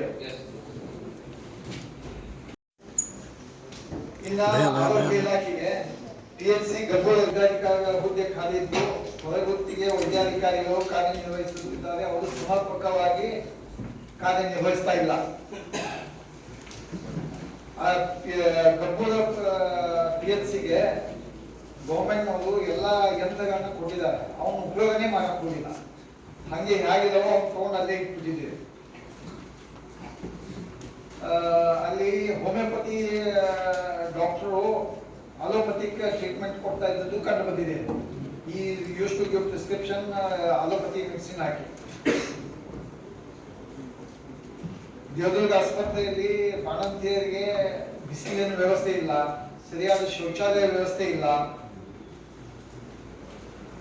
ಅದೇ ರೀತಿ ಹೊರಗಿನ ಔಷಧ ಆಸ್ಪತ್ರೆಯಲ್ಲಿ ಔಷಧ ದಾಸ್ತಾನು ಇದ್ದು ಸಹಿತ ಹೊರಗಿಂದ ಚೀಟಿ ಬಂದು ಕೊಡೋದು, ಬೆಡ್ಶೀಟ್ಗಳು ಕ್ಲೀನ್ ಇರಲಿಲ್ಲ. ಡಾಕ್ಟರ್ ಗಿರಿಜಾ ಅವರು ದಿನಾಂಕ 28/10/2022 ಅನ್ಅಥರೈಸ್ಡ್ ಅಬ್ಸೆಂಟ್ ಅಂತ ಅವ್ರ ಮೇಲೆ ಏನ್ ಕ್ರಮ ಜರುಗಿಸಿದೆ ಅನ್ನೋ ಬಗ್ಗೆ ಏನು ಕರ್ತಾ ಇಲ್ಲ. ಅದನ್ನು ಸರ್ಕಾರಕ್ಕೆ ಕಳಿಸಿವಿ ಸರ್, ಕಮಿಷನರ್ ಅವರು ಅಲ್ಲಿಂದ ಆಗ್ಬೇಕಾಗಿತ್ತು ಸರ್. ಫಾಲೋ ಅಪ್ ಮಾಡಿ ಅದನ್ನ ತಗೊಂಡಿದ್ದೀವಿ. 22ರಿಂದ ಹೌದು ಸರ್, 22ರಿಂದ ರೆಸಿಗ್ನೇಷನ್ ಕೊಟ್ಟಿದ್ದೀವಿ ಸರ್. ಆಯ್ತು, ರೆಸಿಗ್ನೇಷನ್ ಕೊಟ್ಟಿದ್ದ ಮುಂದಿನ ಕ್ರಮ ಅದನ್ನ ನಾನು ಬಂದಿದ್ದೀನಿ ಸರ್, ಫಾರ್ಮೆಟ್ ಪ್ರಕಾರ ಅವರು ಕಳ್ಸಂತ ಹೇಳಿದ್ರು. ಡೀಟೇಲ್ಸ್ ಎಲ್ಲ ಕಳಿಸ್ತೀನಿ ಸರ್. ಬಂದ್ಮೇಲೆ ನಾನು ಫಾಲೋ ಅಪ್ ಮಾಡ್ತೀನಿ. ಏನಾಗಿದೆ ಅನ್ನೋದ್ರ ಬಗ್ಗೆ ಇದ್ರ ಬಗ್ಗೆ ಹೊರಗೆ ಕೊಡ್ಬೇಕು. ಮಾಡ್ತೀವಿ ಸರ್. ಈಗ ಯಾರ ಹತ್ರ ಪೆಂಡಿಂಗ್ ಇದೆ? ಏನಾಗಿದೆ ಸರ್, ಗೈನಕಾಲಜಿಸ್ಟ್ ಯಾರು ಬರ್ತಾ ಇಲ್ಲ ಸರ್. ಈಗ ಇತ್ತೀಚೆಗೆ ಬರ್ತಾ ಇಲ್ಲ. ಈಗ ನಾವು ಈವನ್ ಅದು ದೇವದುರ್ಗ ತಾಲೂಕು 1,30,000 ಕೊಟ್ಟರು. DC ಸರ್ ಇನ್ನೂ ಬೇರೆ ಇದರಲ್ಲಿ ಎಕ್ಸ್ಟ್ರಾ ಕೊಟ್ಟಿರೋದು ಕೂಡ ಸ್ವಲ್ಪ ಗಣಿತ. ಬಟ್ ನಾವೇನು ಮಾಡ್ತಾ ಇದ್ದೀವಿ ಸರ್, ಬೇರೆ ಕಡೆಯಿಂದ ಕರೆಸಿ ಎಲೆಕ್ಟಿವ್ಸ್ ಇದನ್ನು ಸೆಕ್ಷನ್ ಎಲ್ಲ ಮಾಡಿಸ್ತಾ ಇದ್ದೀವಿ ಸರ್. ಅದು ಗೊತ್ತಾಯ್ತು ತಮಗೆ, ಅಲ್ಲಿ ಊಟನೂ ಕೊಡ್ತಾ ಇಲ್ಲ ನೀರಿಲ್ಲ ಅಂತೇಳಿ. ಬಟ್ ಎಲ್ಲ ಅಲ್ಲಿ ವ್ಯವಸ್ಥೆ ಇದೆ ಸರ್. ಬಟ್ ಇಮಿಡಿಯೇಟ್ ಆಗಿ ಕೊಡ್ತಾ ಇಲ್ಲ ಅಷ್ಟೇ ಮಾಡ್ತೀವಿ ಸರ್. ಹೊಸ ಇಲ್ಲ ಹೊಸ ಬಂದದ್ದು ಓಪನ್ ಮಾಡೋದು. ಅದೇ ಸರ್ಕಾರ ಕೊಟ್ಟಿರೋ ಸವಲತ್ತನ್ನ ಹಂಗೆ ಇಟ್ಬಿಟ್ರೆ ಪೇಷಂಟ್ಗೆ ಯೂಸ್ ಆಗಲ್ಲ, ಅದು ಅನಾನುಕೂಲ ಆಗ್ತದೆ. ಡಾಕ್ಟರ್ ಇಲ್ಲ ಫಾಲೋ ಮಾಡ್ಕೊಂಡು ಅದನ್ನೆಲ್ಲ ಇವಾಗ ನಾವು ಬಂದು ಹೇಳ್ಬೇಕು ಅದನ್ನ. ನೀವು ವಿಸಿಟ್ ಮಾಡೋದಿಲ್ವಾ ಸರ್? ಮಾಡಿದ್ದೀನಿ ಸರ್. ಯಾವಾಗ ಮಾಡಿದ್ರಿ? 2 days ಬ್ಯಾಕ್ ಬುಕ್ ಇಟ್ಟಿದ್ದೀರಾ? ನೀವು ಅಬ್ಸರ್ವೇಷನ್ ಬರ್ದಿದ್ದೀರಾ? ಅದರಲ್ಲಿ ಅಬ್ಸರ್ವೇಷನ್ ನಮ್ಗೆ ಕಾಣಲಿಲ್ವಲ್ಲ ವಿಸಿಟರ್ ಬುಕ್ ಇಟ್ಟಿರೋದು. ನಿಮ್ಮ ಬಂದಿದೆ ಸರ್. 2 days ಬ್ಯಾಕ್ ನಾನು ಹೋಗಿದ್ದೆ ಗರ್ಭೋರಿಗೆ. ಅಲ್ಲ ಹೋಗಿರ್ತೀರಿ, ನೀವು ಹೋಗಿಲ್ಲ ನಾವು ಹೇಳ್ತಾ ಇಲ್ಲ. ಒಂದು ನೀವು ಒಂದು ವಿಸಿಟರ್ ಬುಕ್ ಇಟ್ಬೇಕು. ಮೇಲಧಿಕಾರಿಗಳ ಪರಿವೀಕ್ಷಣಾ ವರದಿ ಏನಿದೆ, ನಿಮ್ಮ ಅಬ್ಸರ್ವೇಷನ್ ಏನೇನು ಲ್ಯಾಬ್ಸ್ ಇದೆ ಅಲ್ಲಿ, ಅದಕ್ಕೆ ಸಂಬಂಧಪಟ್ಟ ಇತರ ಡಾಕ್ಟರ್ಸ್ ಇದೆ ನಾನು ಕಂಡು ಬಂತು, ಅದನ್ನ ಸಮರ್ಪಕವಾಗಿ ನೀವು ಸರಿಪಡಿಸಿ ನನಗೆ ವರದಿ ಕೊಡಿ ಹೇಳ್ಬೇಕು ಅವರಿಗೆ. ಅವಾಗ ಅವ್ರು ಕೆಲಸ ಮಾಡ್ತಾರೆ. ನೀವು ನೋಡೋದೇ ಇಲ್ಲ ಮೇಲಧಿಕಾರಿಗಳು ಅಂತ ಹೇಳಿದ್ರೆ ಯಾವ ರೀತಿ ಮಾಡ್ತಾರೆ? ಇಲ್ಲಿ ಈ ತರ ಇದೆ ಪೆಂಡಿಂಗ್ ಇದೆ, ಅಲ್ಲಿ ಆ ತರ ಪೆಂಡಿಂಗ್ ಇದೆ. ಈ ಜಿಲ್ಲೆಗೆ ಹೋಗ್ಬೇಕಾದ್ರೆ 32 ಜಿಲ್ಲೆಗಳಲ್ಲಿ ಇಲ್ಲ ಆಗ್ತದೆ. ಈಗ ಗಿರಿಜಾ ಇದು ಎಕ್ಸೆಪ್ಟೆನ್ಸ್ ಆಗಿಲ್ಲ ಅಂದ್ರೆ ಆ ಪೋಸ್ಟ್ ಮತ್ತೆ ಅದೇ ನೆಕ್ಸ್ಟ್ ಅಪಾಯಿಂಟ್ಮೆಂಟ್ ಮಾಡಕ್ಕೆ ವೆಕೆಂಟ್ ಅಂತ ತೋರಿಸಿದ್ರು ಸರ್. ಅದನ್ನು ಕನ್ಸಿಡರ್ ಮಾಡಿದ್ದಾರೆ. ಬಟ್ ಅದು ಅಕ್ಸೆಪ್ಟೆನ್ಸ್ ಲೆಟರ್ ಅಂತ ಬರ್ಬೇಕು ಸರ್. ನೋಡಿ ತರ್ಸ್ಕೊಳ್ಳಿ ಕಮಿಷನರ್ ಆಫೀಸರ್ ನಿಮ್ಮ ಕಮಿಷನರ್ ಆಫೀಸರ್ ತರಿಸ್ಕೊಳ್ಳಿ. ಮತ್ತೆ ಎಲ್ಲ ಮೆಡಿಕಲ್ ತ್ಯಾಜ್ಯನ ನಿಯಮಾನುಸಾರ ಡಿಸ್ಪೋಸ್ ಮಾಡಿದಾಗ ಸ್ವಲ್ಪ ಅದನ್ನ ಕೇರ್ ತಗೋಬೇಕಾಗುತ್ತೆ. ಸ್ವಲ್ಪ ಹೆಚ್ಚಿನ ಕೇರ್ ತಗೋಬೇಕಾದ್ರೆ ರಾಯಚೂರಿಂದ ಅದು medical waste should be disposed in accordance with ಇಲ್ಲ ನಾವು ಇವಾಗ ಚೆಕ್ ಮಾಡೇ ಮಾಡಿದ್ದೀನಿ ಸರ್. ಅದನ್ನ ಈ ತರ ಆಗಿದ್ದು ನಾನು ಅದೇ ಎಲ್ಲ ಆಸ್ಪತ್ರೆಗಳಿಗೆ ಭೇಟಿ ನೀಡಬೇಕು. Yes sir. ಎಲ್ಲ ಆಸ್ಪತ್ರೆಗಳಿಗೆ ಭೇಟಿ ನೀಡಿ. ನಾವು ಒಂದೊಂದಕ್ಕೆ ಹೋಗಿದ್ದೀವಿ. ಎಲ್ಲ ಆಸ್ಪತ್ರೆಗೆ ಜಿಲ್ಲೆ ಎಲ್ಲ ಆಸ್ಪತ್ರೆಗಳಿಗೆ ನಾವು ಹೋಗ್ಲಿಕ್ಕೆ ಆಗೋದಿಲ್ಲ. ನಿಮ್ಮ ಮಂಡಲದಲ್ಲಿ ಎಷ್ಟು ಆಸ್ಪತ್ರೆಗಳಿಗೆ ಇದಾವೋ ಈ ಒಂದು ತಿಂಗಳ 15 ದಿನದಲ್ಲಿ ಭೇಟಿ ನೀಡಿ ಯಾವ ಆಸ್ಪತ್ರೆಯಲ್ಲಿ ಏನು ಸ್ಥಿತಿಗತಿ ಇದೆಯೋ ವಿವರ ನಿಮ್ಮ ಟ್ರಾನ್ಸ್ಪರೆಂಟ್ ಆಗಿ ಕೊಡಿ. ನಿಮಗೆ ಗೊತ್ತಾದ ಇನ್ನು ಮಹಿಳಾ ಮತ್ತು ಮಕ್ಕಳ ಅಭಿವೃದ್ಧಿ ಇಲಾಖೆ ನಂಬರ್ 3 ಮತ್ತು 4ರಲ್ಲಿ ಗರ್ಭಿಣಿ ಬಾಣಂತಿಯರಿಗೆ ಡಿಸೆಂಬರ್ 25ರಲ್ಲಿ ಪೌಷ್ಟಿಕ ಆಹಾರ ವಿತರಣೆ ಮಾಡಿದ ಬಗ್ಗೆ ಮಾಹಿತಿ ಇಲ್ಲ. ರಾಯಚೂರು ಅಂಗನವಾಡಿ ಕೇಂದ್ರದಲ್ಲಿ ಸ್ಟಾಕ್ ರಿಜಿಸ್ಟರ್ ಮೇಂಟೈನ್ ಮಾಡಿಲ್ಲ. ಅಲ್ಲ, ಇದು ಶೌಚಾಲಯದ ವ್ಯವಸ್ಥೆ ಆಗಲೇ ಹೇಳಿದ್ನಲ್ಲ, ಇದು this is also one of the reason. Anganwadi ಮತ್ತೆ ಸ್ಕೂಲ್ಗಳಲ್ಲಿ ನಾವು ಶೌಚಾಲಯ ಇರಲಿಲ್ಲ ಅಂದ್ರೆ what authority we have direct the people to have a toilet and use the toilet ಅಂತ ಕನ್ಸರ್ನ್ ದ ಸಿಒ ಯಾರು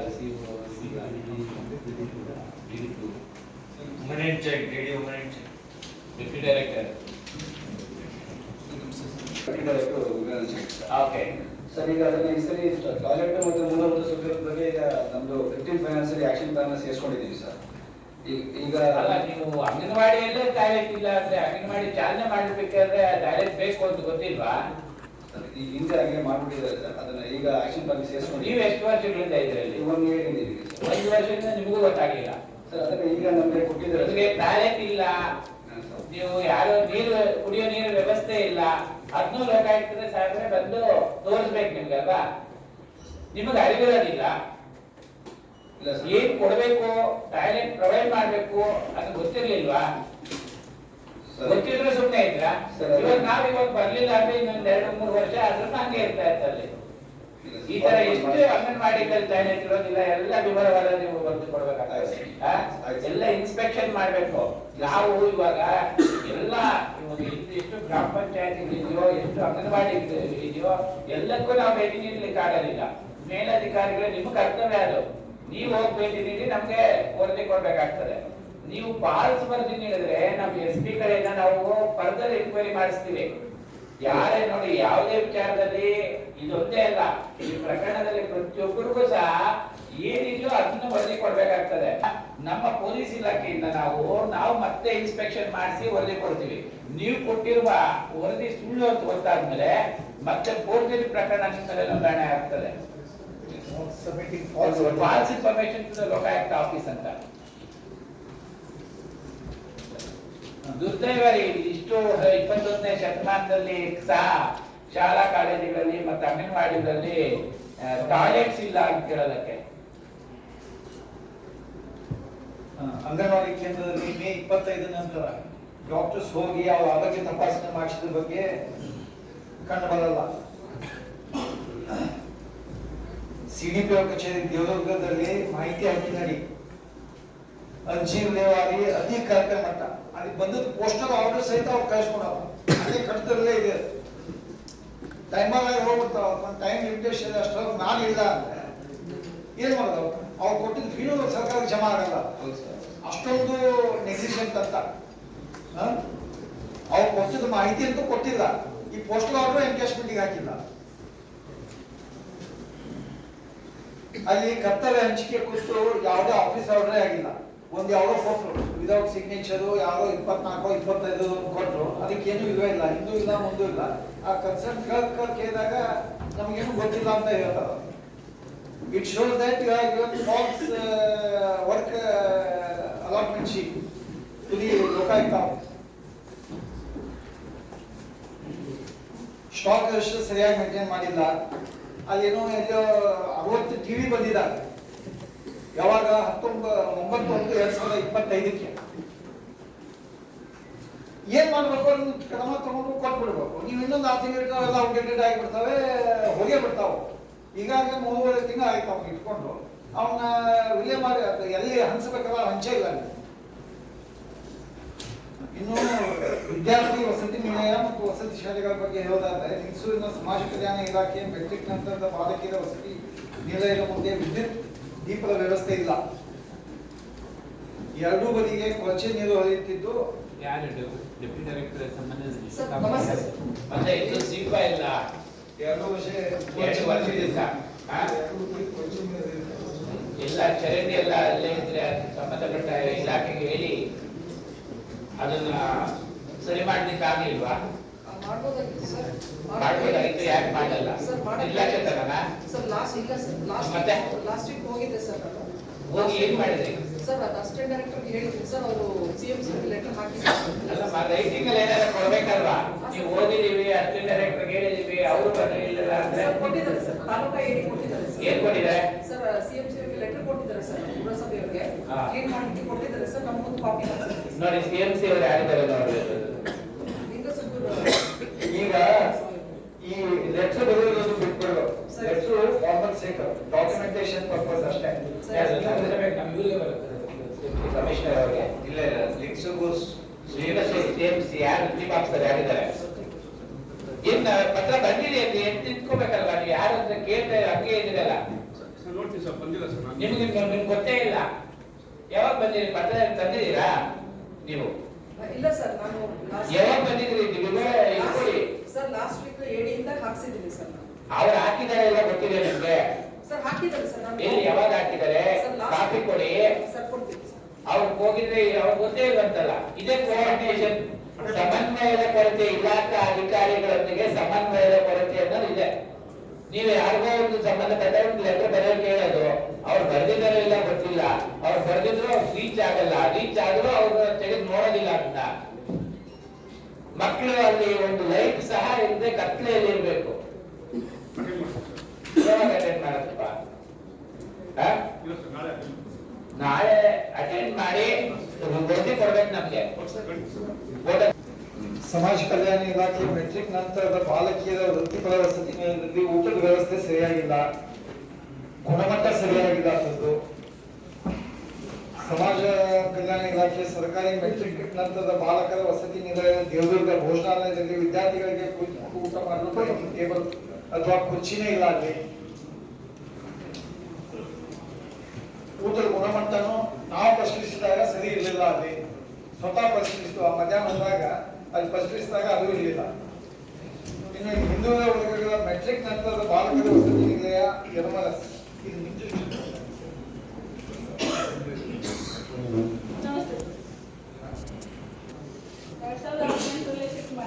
2018 ಇನ್ನೂವರೆಗೆ ದೀಪ ಇಲ್ಲ.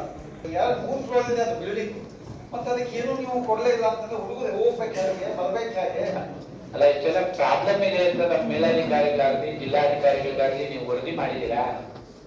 ಮಾಡಿಲ್ಲ. ನೀವೇನಿದ್ದೀರಿ ಅಲ್ಲಿ? District officer. ಮತ್ತೆ ಡಿಸ್ಟ್ರಿಕ್ಟ್ ಆಫೀಸರ್ ಏನ್ ಮಾಡ್ತಿದ್ದೀರಿ? ಬೇಡವಾ? ರೋಡ್ ಬೇಡವಾ? ಲೈಟ್ ಬೇಡವಾ? ಮೂಲಭೂತ ಸೌಕರ್ಯ ಬೇಡವಾ ಮಕ್ಕಳಿಗೆ? ಬಟ್ಟೆ ಒಳಗೆ ವ್ಯವಸ್ಥೆ ಇಲ್ಲ. ಹೋದಾಗ ನಾನು ವ್ಯವಸ್ಥೆ ಮಾಡಿ ಹೇಳಿದ್ದೆ ಸರ್. ಈಗ ಎಷ್ಟು ದಿವಸ ಆಯ್ತು ಈಗ ಪೋಸ್ಟಲ್ ಇದೆ? ಎಷ್ಟು ದಿವಸ ಆಯ್ತು? 4 ತಿಂಗಳು ಆಯ್ತು. ನೋಡಿ, ಇನ್ನೂ 4 ತಿಂಗಳು ಆಯ್ತು. ನಾನು ನಿನ್ನೆ ಬಂದೆ, ಮೊನ್ನೆ ಬಂದೆ. These are all not reasons. Deputy Commissioner, sir, you have to take note of that one. We can immediately provide road and basic necessities for the school.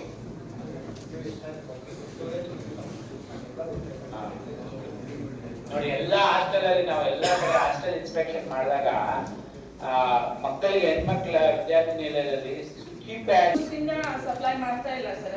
ಎಲ್ಲ ಕಡೆ ಕೊಟ್ಟಿದ್ದಾರೆ. ಒಂದೇ ತಿಂಗಳಲ್ಲಿ ಕೊಟ್ಬಿಡೋದು ಎಲ್ಲ ಕಡೆ. ಇಲ್ಲ ಸರ್, ಬಂದಿದ್ದಾವೆಲ್ಲ, ಎಲ್ಲ ಜಿಲ್ಲೆಗಳೆಲ್ಲ ಬಂದಿದ್ದಾವೆ. ಒಂದೇ ಜಿಲ್ಲೆ ಅಲ್ಲ, ಎಲ್ಲ ಜಿಲ್ಲೆಗಳೆಲ್ಲ ಭೇಟಿ ಮಾಡಿದೀವಿ.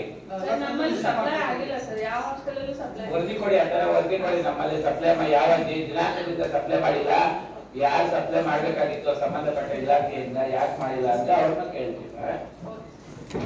ಆರ್ಡರ್ ಹೊರಡಿಸಿದ್ದಾರೆ ಸರ್. ಲೋಕಲ್ ಒಳಗಡೆ ಪರ್ಚೇಸ್ ಮಾಡಬಹುದು ಅಂತ ಹೇಳಿ 1 ವರ್ಷದಿಂದ ನಾವು ಲೋಕಲ್ ಪರ್ಚೇಸ್ ಮಾಡಿ ಪ್ರೊವೈಡ್ ಮಾಡ್ತಾ ಇದ್ದೀವಿ. ನಿಮ್ಗೆ ಅಂತ ಏನು ಆದೇಶ ಇಲ್ವಾ? ನಾವು ನಿರ್ವಹಣೆಯಲ್ಲೇ ಮಾಡ್ತಾ ಇದ್ದೀವಿ ಸರ್. ನಮ್ಮ ನಿರ್ವಹಣೆಯಲ್ಲೇ ಈಗ ಅದೇ ಸರ್, ನಮ್ಮ ಇಲಾಖೆ ಸಪ್ಲೈ ಮಾಡ್ಬೇಕಾಗಿತ್ತು ಸರ್. ಸುಯರ್ಸಿನ ಸಪ್ಲೈ ಇಲ್ಲ ಸರ್. ರೀಸೆಂಟ್ ಆಗಿ ಟೆಂಡರ್ ತಗೊಂಡಿದ್ದಾರೆ ಸರ್. ಬಟ್ ಅಲ್ಲಿ ಲೇಟ್ ಆಗೋ ಸಲ ನಮಗೆ ರಿಲೀಸ್ ಮಾಡಿದ್ದಾರೆ ಸರ್. ಟೆಂಡರ್ ಫ್ಲೋಟ್ ಮಾಡಿದ್ದು ಸರ್. ಶಾರ್ಟ್ಲಿ ನಾನು 40 ಲಕ್ಷ ನೀವು ಟೆಂಡರ್ ಫ್ಲೋಟ್ ಮಾಡಿ ಸಪ್ಲೈ ಮಾಡಿದ್ದು ಯಾವಾಗ ಮಾಡ್ತೀರಾ ಸರ್? ರೀಸೆಂಟ್ ಆಗಿ ಕೊಡ್ತಾ ಇದ್ದಾರೆ ಅಂತ ಪೇರೆಂಟ್ಸ್ ಕೊಡೋದಿಲ್ಲ ಪಾಪ. ಅವರು ಎಷ್ಟೋ ಜನ ಪಾಪ ಆಗ್ತದೆ. ಇವಾಗ ಒಂದು ನೋವಲ್ ಐಡಿಯಾ ಇಟ್ಕೊಂಡು ಸರ್ಕಾರ ಯಾವ್ದಾದ್ರು ಒಂದು ಸ್ಕೀಮ್ ಅನ್ನು ಇಂಟ್ರೊಡ್ಯೂಸ್ ಮಾಡಿದಾಗ ಅದನ್ನ ಯಾರು ತಲುಪಬೇಕು ಅದನ್ನ ತಲುಪಿಸಿಲ್ಲ ಅಂದ್ರೆ ಅದಕ್ಕಿಂತ ಅಪರಾಧ, ಡೆಲಿಕ್ಷನ್ ಆಫ್ ಡ್ಯೂಟಿ ಬೇರೆ ಒಂದಿದ್ಯಾ? ಸರ್ ಈಗ ಏನಾಗಿದೆ ಮಾಡ್ತಾ ಇದೆ ಸರ್. ಅಲ್ಲಿ ಡಿಲೇ ಆಗ್ತಾ ಸಲುವಾಗಿ ನಮಗೆ ಕೊಟ್ಟಿದ್ದಾರೆ ಸರ್. ನೋಡ್ರಿ, ನೀವು ಯಾವಾಗ ಮಾಡ್ತೀರಿ, ಎಷ್ಟು ದಿನದಿಂದ ಕೊಟ್ಟಿಲ್ಲ, ವರದಿ ಕೊಡಪ್ಪ. ನೀನು ವರದಿ ಕೊಡಿ, ನೀವು ಸಹ ಕೊಡಿ ಒಂದು ವರದಿ. 15 days 20 days ಕಂಪ್ಲೀಟ್ ಮಾಡ್ತೀವಿ. ಕಂಪ್ಲೇಂಟ್ 20 days ಮಾಡಿ ಮತ್ತೆ ನಂತರ ಸಹ ಮಂತ್ಲಿ ಇದಕ್ಕೆ ಎಷ್ಟು ದಿನಕ್ಕೆ ಟೆಂಡರ್ ಆಗ್ತದೆ ಅದು? ಈಗ ಅದೇ ಸರ್ 20 days ಅಲ್ಲಿ ಮುಗಿಸ್ತೀನಿ ಅದು ಟೆಂಡರ್ ಪ್ರೋಸೆಸ್ ಆದ್ರೆ ಎಷ್ಟು ದಿನಕ್ಕೆ ಎಷ್ಟು ವರ್ಷ ಟೈಮ್ ಆಗ್ತದೆ? 3 ತಿಂಗಳು ಮತ್ತೆ 2 ವರ್ಷ ಆಗ್ಬೇಕಾ ಟೆಂಡರ್ ಆಗೋಕೆ? ಸ್ಟೇಟ್ ಲೆವೆಲ್ ಟೆಂಡರ್ ನಡೆದಿದೆ ಸರ್. ಅಲ್ಲ ಸ್ಟೇಟ್ ಲೆವೆಲ್ ಟೆಂಡರ್ ಆದ್ರೆ ಎಷ್ಟು ವರ್ಷ ಇರುತ್ತೆ ಅದು? ಅದು ನೆಕ್ಸ್ಟ್ 1 year ವರೆಗೆ ಬರುತ್ತೆ ಸರ್. 1 year ವರೆಗೆ ಬರುತ್ತೆ ಆ ತರ ತಗೊಂಡಿದ್ದಾರೆ ಸರ್. 150 crores ಟೆಂಡರ್ ಕರೀತಾ ಇದೆ ಸರ್. ಕ್ರೋರ್ಸ್ ಲೆಕ್ಕ ಆಗ್ತದೆ 150, 300, 400, 700 ಕ್ರೋರ್ಸ್ ಆಗ್ತದೆ. ಬಟ್ ಸಮರ್ಪಕ ಬಳಕೆ ಆಗಲಿಲ್ಲ ಅಂದ್ರೆ ಹೇಗಾಗ್ತದೆ ಸರ್? ಅದಕ್ಕೆ ಈಗ ಇವಾಗ 1 ವರ್ಷದಿಂದ ಕೊಡ್ಲಿಲ್ಲ ನೀವು ಏನ್ ಮಾಡ್ಬೇಕಾಗ್ತದೆ ಮಕ್ಕಳು? ಎಷ್ಟೊಂದು ಗಂಭೀರ ಪ್ರಾಬ್ಲಮ್ ನಿಮ್ಗೆ ಗೊತ್ತಿದೆಯಲ್ಲ. ಮತ್ತೆ ಯಾವ್ದೋ ಒಂದು ಸೋಷಿಯಲ್ ವೆಲ್ಫೇರ್ ಆಫೀಸ್ ಸಮಾಜ ಕಲ್ಯಾಣ ಇಲಾಖೆಯಿಂದ ಒಂದು ಕಿಟ್ ಸಪ್ಲೈ ಮಾಡಿದ್ದಾರೆ ಕಲಬುರಗಿಯಲ್ಲಿ. ಅದ್ರಲ್ಲಿ ಏನ್ ಕಿಟ್ ಇದೆ ಅಂದ್ರೆ ಒಂದು ಬ್ಯಾಂಡ್, ರಬ್ಬರ್ ಬ್ಯಾಂಡ್, ಒಂದು ಕೂಂಬು, ಮತ್ತೆ ಇನ್ನೊಂದಿದೆ ಇನ್ನೆರಡು ಬಳೆ ಪೌಡರ್, ಒಂದು ಪೌಡರ್, ಒಂದು ನೈಲ್ ಕಟ್ಟರು. ಅಲ್ಲಿ ಡಿಸ್ಟ್ರಿಕ್ಟ್ ಆಫೀಸರ್ ಅವ್ರಿಗೆ ಅದನ್ನ ತೋರಿಸ್ಬಿಟ್ಟು ಇದು ಎಷ್ಟು ಬೆಲೆ ಅಂತ, ಎಷ್ಟಾಗ್ಬೋದು ಅಂತ ಅವ್ರಿಗೆ ಕೇಳಿದಾಗ 200 ರೂಪಾಯಿ ಅಂತ ಹೇಳಿ ಬಿಲ್ ತೆಗೆದು ನೋಡಿದಾಗ 1400 ರೂಪಾಯಿ ಪ್ಲಸ್ GST ಬಂದಿದ್ದಾರೆ. ಪೇಮೆಂಟ್ ಸಹ ಮಾಡಿದ್ದಾರೆ. ಅಷ್ಟೊಂದು ಸರ್ಕಾರದ ಸ್ಕೀಮ್ಗಳನ್ನು ಈ ರೀತಿ ದುರುಪಯೋಗ ಮಾಡ್ಕೊತಾ ಇದೆ. 200 ರೂಪಾಯಿ ಅಥವಾ 250 ರೂಪಾಯಿ ಆಗೋ ಒಂದು ಸಣ್ಣ ಕಿಟ್ಟು ಬೇಸಿಕ್ ಅವೆಲ್ಲ ಸಣ್ಣ ಮಕ್ಕಳಿಗೆ ಕೊಡ್ತಾ ಇರೋದು, ದೊಡ್ಡವರಿಗೆಲ್ಲ. ಅಂತ ಅದರಲ್ಲಿ 1500, 1400 ಬರೆದ್ರೆ ಮತ್ತೆ ಯೂನಿಫಾರ್ಮ್ ಬಂದಿದೆ, ನೈಟ್ ಡ್ರೆಸ್ ಬಂದಿದೆ, ಅವಳಿಗೆ ಪೋಲೋ ಟಿ ಶರ್ಟ್ಸ್ ಬಂದಿದೆ. ಅವೆಲ್ಲ ವಿತರಣೆ ಮಾಡಿಲ್ಲ, ಹಂಗೆ ಇಟ್ಕೊಂಡಿದ್ದಾರೆ. ನಾವು ಹೋಗಿ ವಿತರಣೆ ಮಾಡಿದ್ದಾರೆ. ಅದು ಕಂಟಿನ್ಯೂಸ್ ಕೊಡ್ಬೇಕು. ಟೆಂಡರ್ ಆಯ್ತು ಅಲ್ಲ, ನಿಮ್ಮ ಇದು ಹೈಯರ್ ಆಫೀಸರ್ಸ್ ನಾವು ಕಳಿಸ್ತೀವಿ. ಯಾಕೆ ಟೆಂಡರ್ ನಿಧಾನ ಆಗಿದೆ, ಇನ್ನು ಎಷ್ಟು ವರ್ಷ ಬೇಕು ಅವ್ರು ಟೆಂಡರ್ ಮಾಡ್ಲಿಕ್ಕೆ ಅಂತ ವರದಿ ಕೊಡಿ ನೀವು. ಆ ಬಾಡಿಗೆದಾರರು ಆ ವಸತಿಗೆ ಬೇಕಾದ ಮೂಲ ಸೌಕರ್ಯಗಳನ್ನೇ ಒದಗಿಸಿಲ್ಲ. ಅದ್ರ ಬಗ್ಗೆನೂ ಯಾವುದೇ ಕ್ರಮ ತೆಗೆದುಕೊಂಡ ಬಗ್ಗೆ ಕಂಡು ಬರಲ್ಲ.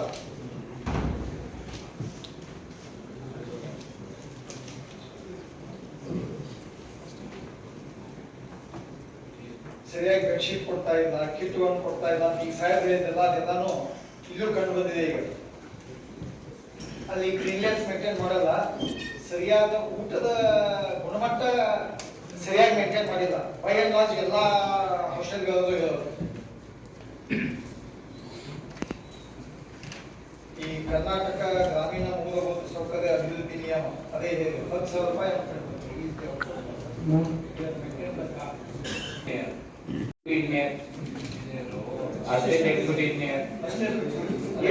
ಅದಕ್ಕೆ ಚಾರ್ಜ್ ಇದ್ರು ಬರ್ಬೇಕಲ್ಲ. ಇವತ್ತು ಮೀಟಿಂಗ್ ನೋಟಿಸ್ ಆಗಿದ್ದಿಲ್ಲ, ಬರ್ಕೊಳ್ಳಿ. ಅಲ್ಲಿ ಅವ್ರಿಗೆ ಅಭಿಸು ಧನಂಜಯ ನಾನು ಅದೇ ಬಂದ್ಬಿಟ್ಟೆ ಬಿಡಿ ಅಂತ ಹೇಳಿ ಇವನ್ ಫೋರ್ ಎಲ್ಲೋ ಒಂದು ಆನ್ಸರ್ ಅದೇ ಬಂದ್ಬಿಟ್ಟೆ ನಾನು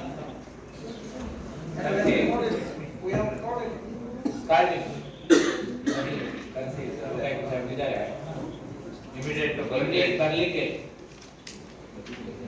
ಅವರು ಒಂದು ಆಫೀಸ್ ಬರಲ್ಲ ಅಂತಾನೆ ಅಲಿಗೇಷನ್. ಒಟ್ಟಿಗೆ ಆಫೀಸ್ಗೆ ಬರಲ್ಲ ಅಂತ ಇನ್ಚಾರ್ಜ್ ಅಂತ ಹೇಳ್ತಾರೆ. ಇಲ್ಲೇ ರಾಯಚೂರಲ್ಲಿ ಆಫೀಸ್ಗೆ ಅಲ್ವಾ? ಅಲ್ಲ, ಇನ್ಚಾರ್ಜ್ ಇದೆ ನೋಡಿ, ರಾಯಚೂರಿಗೆ ಹೋಗಲ್ಲ, ಯಾದಗಿರಿಗೆ ಹೋಗಲ್ಲ, ಹಂಗಿದೆ.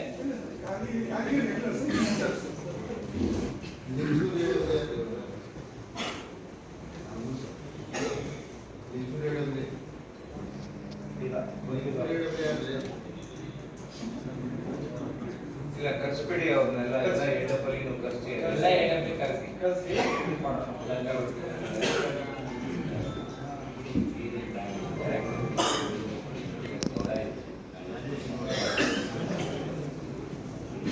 ಇನ್ನು ಉಳಿದಂತೆ ಜನರಲ್ ಆಗಿ ಹೇಳೋದಂದ್ರೆ ಆ ಬೀದಿ ನಾಯಿಗಳ ನಿಯಂತ್ರಣದ ಬಗ್ಗೆ ಸರ್ವೋಚ್ಚ ನ್ಯಾಯಾಲಯದ ಆದೇಶದ ಪ್ರಕಾರ ವ್ಯವಸ್ಥೆ ಮಾಡಿರೋ ಕಂಡು ಬಂದಿಲ್ಲ. ಅದ್ರ ಪ್ರಕಾರ ಏನ್ ಗೈಡ್ಲೈನ್ಸ್ ಅದ್ರ ಪ್ರಕಾರ ಎಲ್ಲ ಕಾರ್ಯ ನಿರ್ವಹಣೆ ಆಗ್ಬೇಕು. ಪಬ್ಲಿಕ್ ಪ್ಲೇಸ್ ಅಲ್ಲಿ ನಾಯಿಗಳು ಇರುವುದನ್ನ ತೆಗಿಬೇಕು ಅಂತ ಸ್ಪಷ್ಟವಾದ ಆದೇಶ ಇದೆ. ಅದ್ರ ಬಗ್ಗೆ ಏನೋ ಕ್ರಮ ತಗೊಂಡು ಕಂಡು ಬರಲ್ಲ.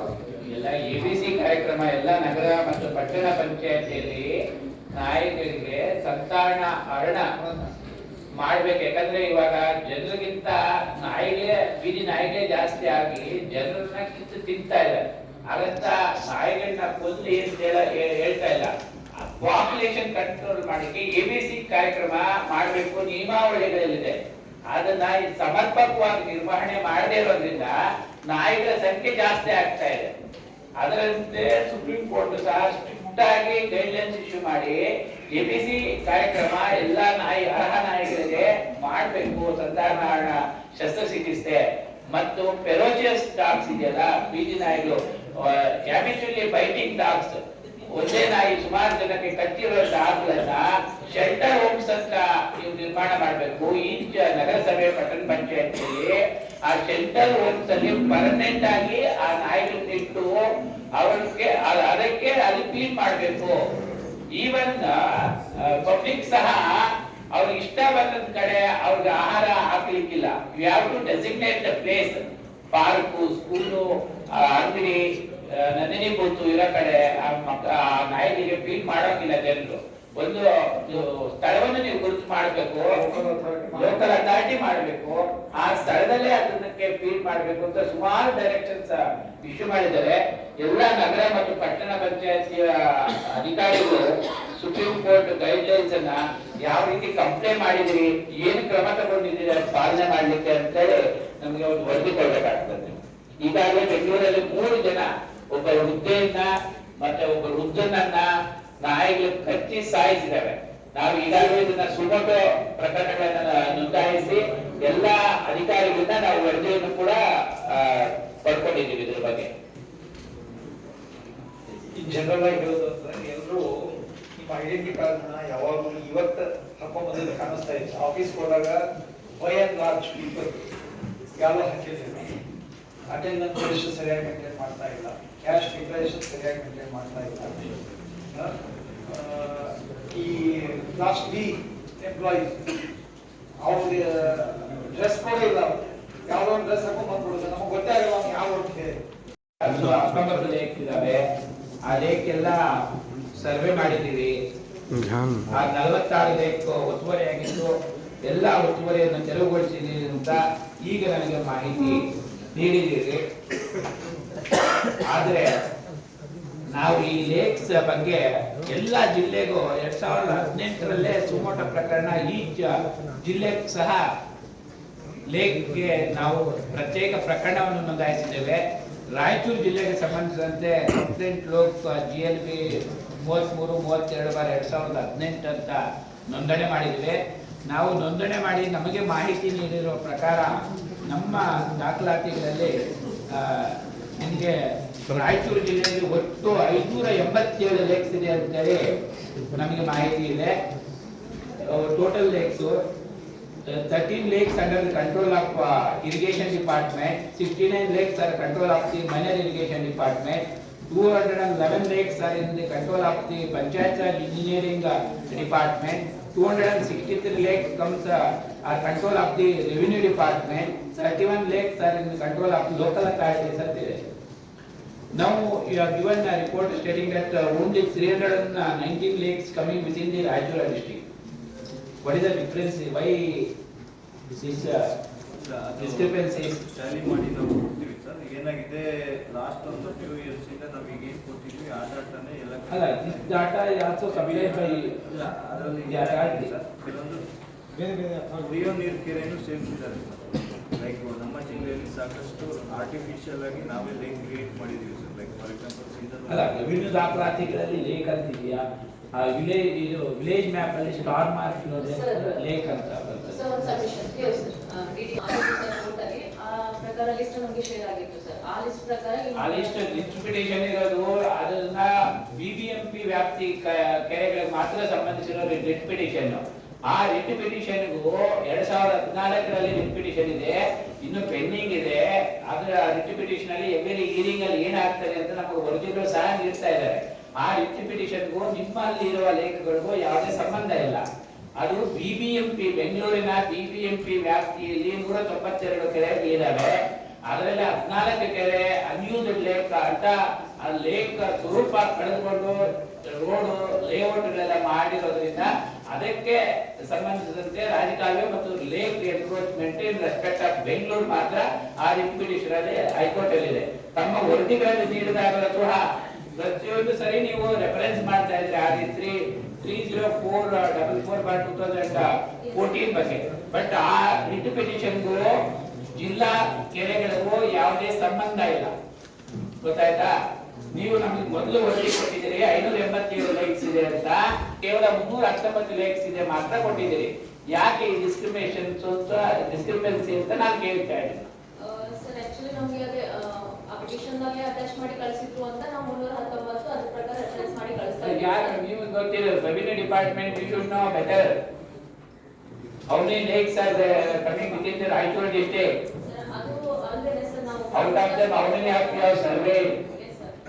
ರಾಮನಗರ ಪ್ರಕಾರ ನಾವು ಸಪರೇಟ್ ಒಂದು ಲಿಸ್ಟ್ ಮಾಡಿಸಿದ್ವಿ ಸರ್. ಯಾಕಂದ್ರೆ ನೀವು ಕೇವಲ ಲಿಸ್ಟ್ ಅಲ್ಲಿ ಅಪ್ಲಿಕೇಶನ್ ಲಿಸ್ಟ್ ಅಲ್ಲಿ ಬಂದಿರುವಂತ 319 Not you have to coordinate with the deputy commissioner. ಮಾಡಿ ಪೂರ್ತಿ ವರದಿ ಕೊಡಿ. ಮತ್ತೆ ನೀವು 319 ಕೆರೆಗಳನ್ನ ಸರ್ವೆ ಮಾಡಿದೀರಿ ಅಂತ ಹೇಳಿದ್ರಲ್ಲ, ನಮ್ಗೆ ಸರ್ವೆ ಸ್ಕೆಚ್ ಕೊಟ್ಟಿಲ್ಲ ನೀವು. ರಿಪೋರ್ಟ್ ಕೊಟ್ಟಿದ್ದೀವಿ sir, but report survey sketch along with report ಕೊಡಬೇಕು, ಈಚ್ ಲೇಕ್ ಕೊಡಬೇಕು. ಯಾಕಂದ್ರೆ ನಾವು ಅದನ್ನ ಎನ್ಕ್ರೋಚ್ಮೆಂಟ್ ಆಗಿದ್ರೆ ಎನ್ಕ್ರೋಚ್ಮೆಂಟ್ ರಿಮೂವ್ ಮಾಡಬೇಕು. ಎನ್ಕ್ರೋಚ್ಮೆಂಟ್ ರಿಮೂವ್ ಮಾಡಿದ್ಮೇಲೆ ರೀಜನರೇಷನ್ ಮಾಡಬೇಕು. ಅದು ಯಾರು ಸಂಬಂಧಪಟ್ಟ ಇಲಾಖೆಯಿಂದ ರೀಜನರೇಷನ್ ಮಾಡಿಸ್ತೀವಿ ಅದನ್ನ ನಮಗೆ ಸ್ಕೆಚ್ ಬೇಕಾಗ್ತದೆ. ಸ್ಕೆಚ್ ಇದೆ ಸರ್, ಸ್ಕೆಚ್ ಕೊಡಬೇಕು, ಮತ್ತೆ ಸ್ಕೆಚ್ ಅಪ್ಲೋಡ್ ಮಾಡ್ಬೇಕು. ನಿಮ್ಮ QGIS ಅಲ್ಲಿ ಅಪ್ಲೋಡ್ ಮಾಡಿಸಿದ್ವಿ ಸರ್, ವೆಬ್ಸೈಟ್ ಎಲ್ಲ ಅಪ್ಲೋಡ್ ಮಾಡಬೇಕು. ಮಾಡಿಸಿದ್ವಿ ಸರ್, ಬಟ್ ಸ್ಕೆಚ್ ನಾನು ಇಶ್ಯೂ ಮಾಡಿಸಿದ್ವಿ ನೋಡಿ. ಇದು 500 ಫಂಕ್ಷನಿಂಗ್ ರಿಪೇರಿ ಎಲ್ಲಿದ್ದಾವೆ ಅಂತ ಹೇಳಿ ವರದಿ ನೀಡಿದ್ದಾರೆ. ಈ 155 RO ಪ್ಲಾಂಟ್ ಡಿಪಂಪ್ ಆಗಿದ್ದಾವೆ. ಅವ್ರನ್ನ ರಿಪೇರಿ ಮಾಡಿಸಲಿಕ್ಕೆ ಏನು ಕ್ರಮ ತಗೊಂಡಿದ್ದೀರಿ? ಅದು ಗ್ರಾಮ ಪಂಚಾಯತಿಗೆ ಹ್ಯಾಂಡ್ ಓವರ್ ಮಾಡಿದ್ದೀರಾ ಅಥವಾ RDPR ಇಲಾಖೆ ಇಲ್ಲೇ ಇದೆಯಾ? ಈ ಸಂಬಂಧಪಟ್ಟ ಅಧಿಕಾರಿ ಯಾರು? DS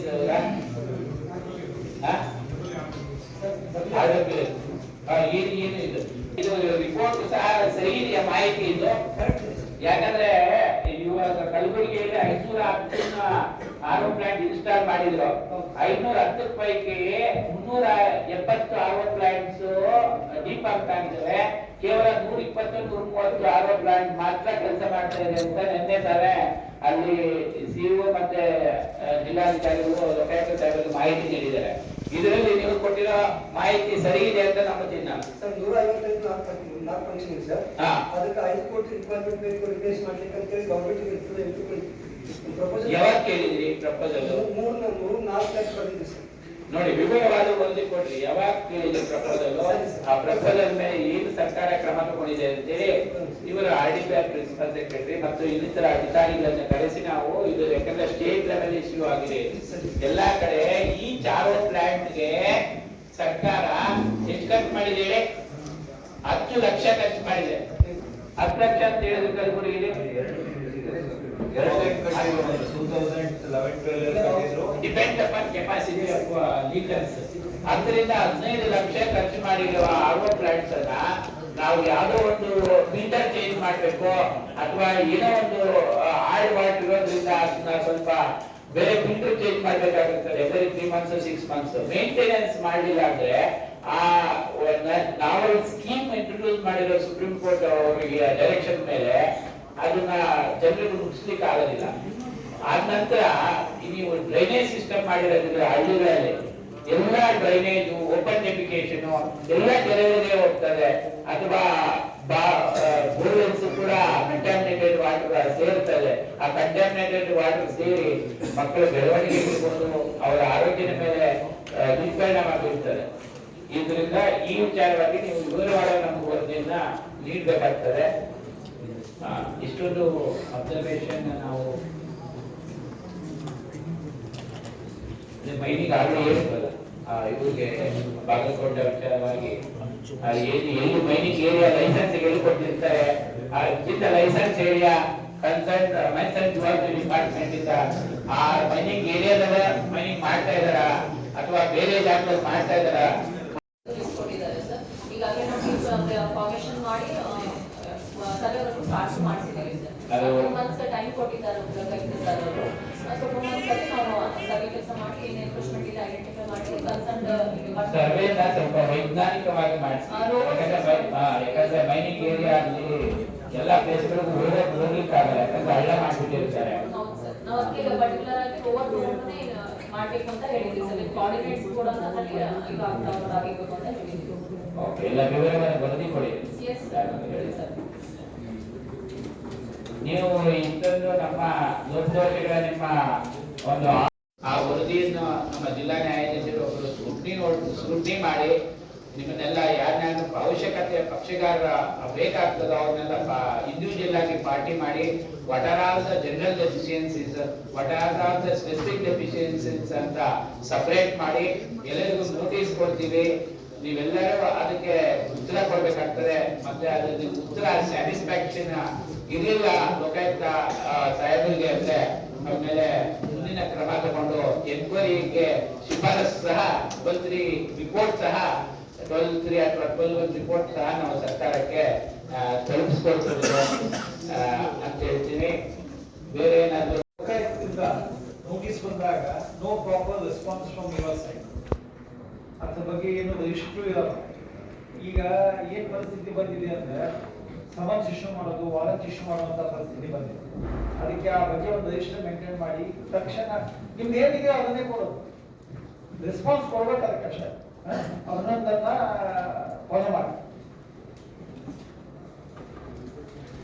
ಸರ್, ಈಗ ತಾವು ಕಳೆದ ಒಂದು ವಾರದಿಂದ ಸುಮಾರು ಒಂದು 24ರಿಂದ 30 ಜನ ತಂಡ ನಮ್ಮ ಜಿಲ್ಲೆಯ ಬೇರೆ ಬೇರೆ ಕಡೆ ಡೀಟೇಲ್ ಆಗಿ ಸರ್ಪ್ರೈಸ್ ವಿಸಿಟ್ ಮಾಡಿ ನಾವು ಸಾಕಷ್ಟು ನ್ಯೂನತೆ, ಲೋಪದೋಷ ತಾವು ನಮಗೆ ಹೇಳಿದಿರ ಸರ್. ಅದರಲ್ಲಿ ಮುಖ್ಯವಾಗಿ ನಮ್ಮ ಹಾಸ್ಟೆಲ್ ಅಲ್ಲಿ ಕೆಲವೊಂದು ಇಶ್ಯೂಸ್ ಇದೆ. ಮಹಾನಗರ ಪಾಲಿಕೆ ಇರ್ಬೋದು, ಅರ್ಬನ್ ಲೋಕಲ್ ಬಾಡಿ ಇರ್ಬೋದು, AC office, DC office, tahsildar office, ಗಣಿ ಮತ್ತು ಭೂ ವಿಜ್ಞಾನ, ಆಮೇಲೆ ಬೇರೆ ಬೇರೆ DDPI ಆಫೀಸು, ಮತ್ತೆ ಮುಖ್ಯವಾಗಿ ಹೆಲ್ತ್ ಡಿಪಾರ್ಟ್ಮೆಂಟ್ ನಾವು ಸಾಕಷ್ಟು ಏನೇನು ತಮ್ಮ ವಿಸಿಟ್ ಟೈಮಲ್ಲಿ ನ್ಯೂನತೆ ಕಂಡು ಬಂದಿದೆ ತಾವೆಲ್ಲ ಹೇಳಿದ್ದೀರಾ ಸರ್.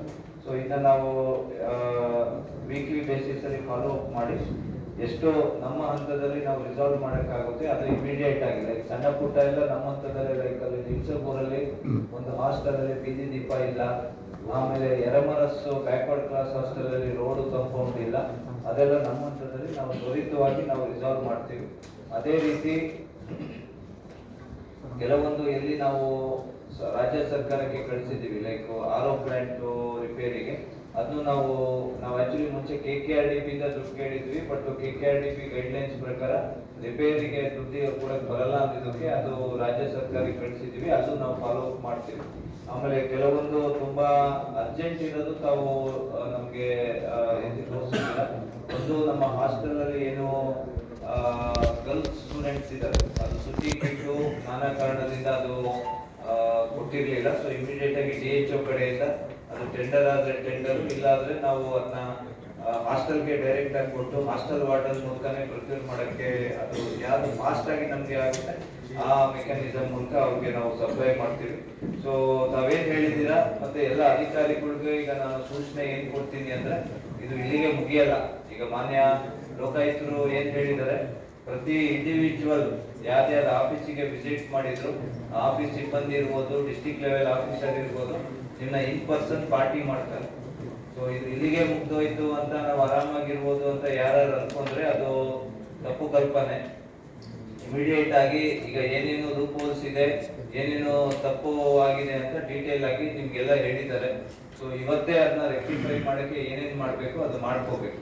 ಯಾಕಂದ್ರೆ ಇನ್ ಪರ್ಸನ್ ತಮ್ಗೆಲ್ಲ ನೋಟಿಸ್ ಬರುತ್ತೆ, ಆ ನೋಟಿಸಿಗೆ ಕಾಂಪ್ಲೇನ್ಸ್ ಇಮಿಡಿಯೇಟ್ ಆಗಿ ನಾವು ಕೊಡ್ಬೇಕಾಗುತ್ತೆ. ಕೊಟ್ಟಿಲ್ಲ ಅಂದ್ರೆ ಅವ್ರು ಯಾರೇ ಅಧಿಕಾರಿ ಇರಲಿ ಅವ್ರ ಮೇಲೆ ಇಮಿಡಿಯೇಟ್ ಆಗಿ ಅದು ಏನಾದ್ರು ಭ್ರಷ್ಟಾಚಾರ ಏನಾದ್ರು ಬೇರೆ ತರ ಇದ್ರೆ ಕ್ರಿಮಿನಲ್ ಕೇಸ್ ಆಗುತ್ತೆ. ಮಾಲ್ ಅಡ್ಮಿನಿಸ್ಟ್ರೇಷನ್ ಆದ್ರೆ ಡಿಸಿಪ್ಲಿನರಿ ಎನ್ಕ್ವೈರಿ, ಆಮೇಲೆ next dismissal, compulsory retirement depending upon gravity of offence ಆಗುತ್ತೆ. ಅದಕ್ಕೆ ಇವತ್ತೇ ಏನೇನು ಡೀಟೇಲ್ ಆಗಿ DRE ಅವರು ತಮ್ಗೆ ಹೇಳಿದ್ದಾರೆ, ಲೋಕಾಯುಕ್ತ ತಮ್ಗೆ ಹೇಳಿದ್ದಾರೆ. ಸೊ ಇವತ್ತೇ ಅದನ್ನ ನಾವು ರೆಕ್ಟಿಫೈ ಮಾಡಬೇಕು. ಯಾರು ನಿಮ್ಗೆ ನಿಮ್ಮ ಹಂತದಲ್ಲಿ ರೆಕ್ಟಿಫೈ ಮಾಡೋಕ್ಕಾಗಲ್ಲ, ನನ್ನ ಗಮನಕ್ಕೆ, ಜಿಲ್ಲಾ ಪಂಚಾಯತ್ ಸಿಒ ಗಮನಕ್ಕೆ ತಾವು ತನ್ನಿ. ಇದ್ರದ್ದು ನಾವು ನೆಕ್ಸ್ಟ್ ವೀಕು ಇನ್ನೊಂದು ಫಾಲೋ ಅಪ್ ಮೀಟಿಂಗ್ ಮಾಡ್ತೀವಿ. ಅಷ್ಟರಲ್ಲಿ ನಮ್ಮ ಕಡೆಯಿಂದ ಏನೇನು ಕಾಂಪ್ಲೇಂಟ್ಸ್ ಆಗಬೇಕು ಆ ಕಾಂಪ್ಲೇಂಟ್ಸ್ ಮಾಡಿ ರಿಪೋರ್ಟ್ನ ನಾವು ಲೋಕಾಯುಕ್ತ ಆಫೀಸ್ಗೆ ನಾವು ಇಮಿಡಿಯೇಟ್ ಆಗಿ ನಾವು ಸಬ್ಮಿಟ್ ಮಾಡ್ತೀವಿ. ಸಭೆಯಲ್ಲಿ ಜಿಲ್ಲಾಧಿಕಾರಿಗಳಾದ ನಿತೀಶ್ ಕೆ, ರಾಯಚೂರು ಜಿಲ್ಲಾ ಕರ್ನಾಟಕ ಲೋಕಾಯುಕ್ತ ಅಧೀಕ್ಷಕರಾದ ಸತೀಶ್ ಎಸ್ ಚಿಟಗುಬ್ಬಿ, ಜಿಲ್ಲಾ ಪೊಲೀಸ್ ವರಿಷ್ಠಾಧಿಕಾರಿಗಳಾದ ಅರುಣಾಂಶು ಗಿರಿ, ಮಹಾನಗರ ಪಾಲಿಕೆಯ ಆಯುಕ್ತರಾದ ಜುಬೇನ್ ಮಹಾಪಾತ್ರ, ಲೋಕಾಯುಕ್ತ ಡಿವೈಎಸ್ಪಿ ರವಿ ಪುರುಷೋತ್ತಮ್ ಹಾಗೂ ವಿವಿಧ ಇಲಾಖೆಯ ಜಿಲ್ಲಾ ಮಟ್ಟದ ಅಧಿಕಾರಿಗಳು ಉಪಸ್ಥಿತರಿದ್ದರು. ಅಪರ ಜಿಲ್ಲಾಧಿಕಾರಿ ಶಿವಾನಂದ್ ಅವರು ಸ್ವಾಗತಿಸಿದರು.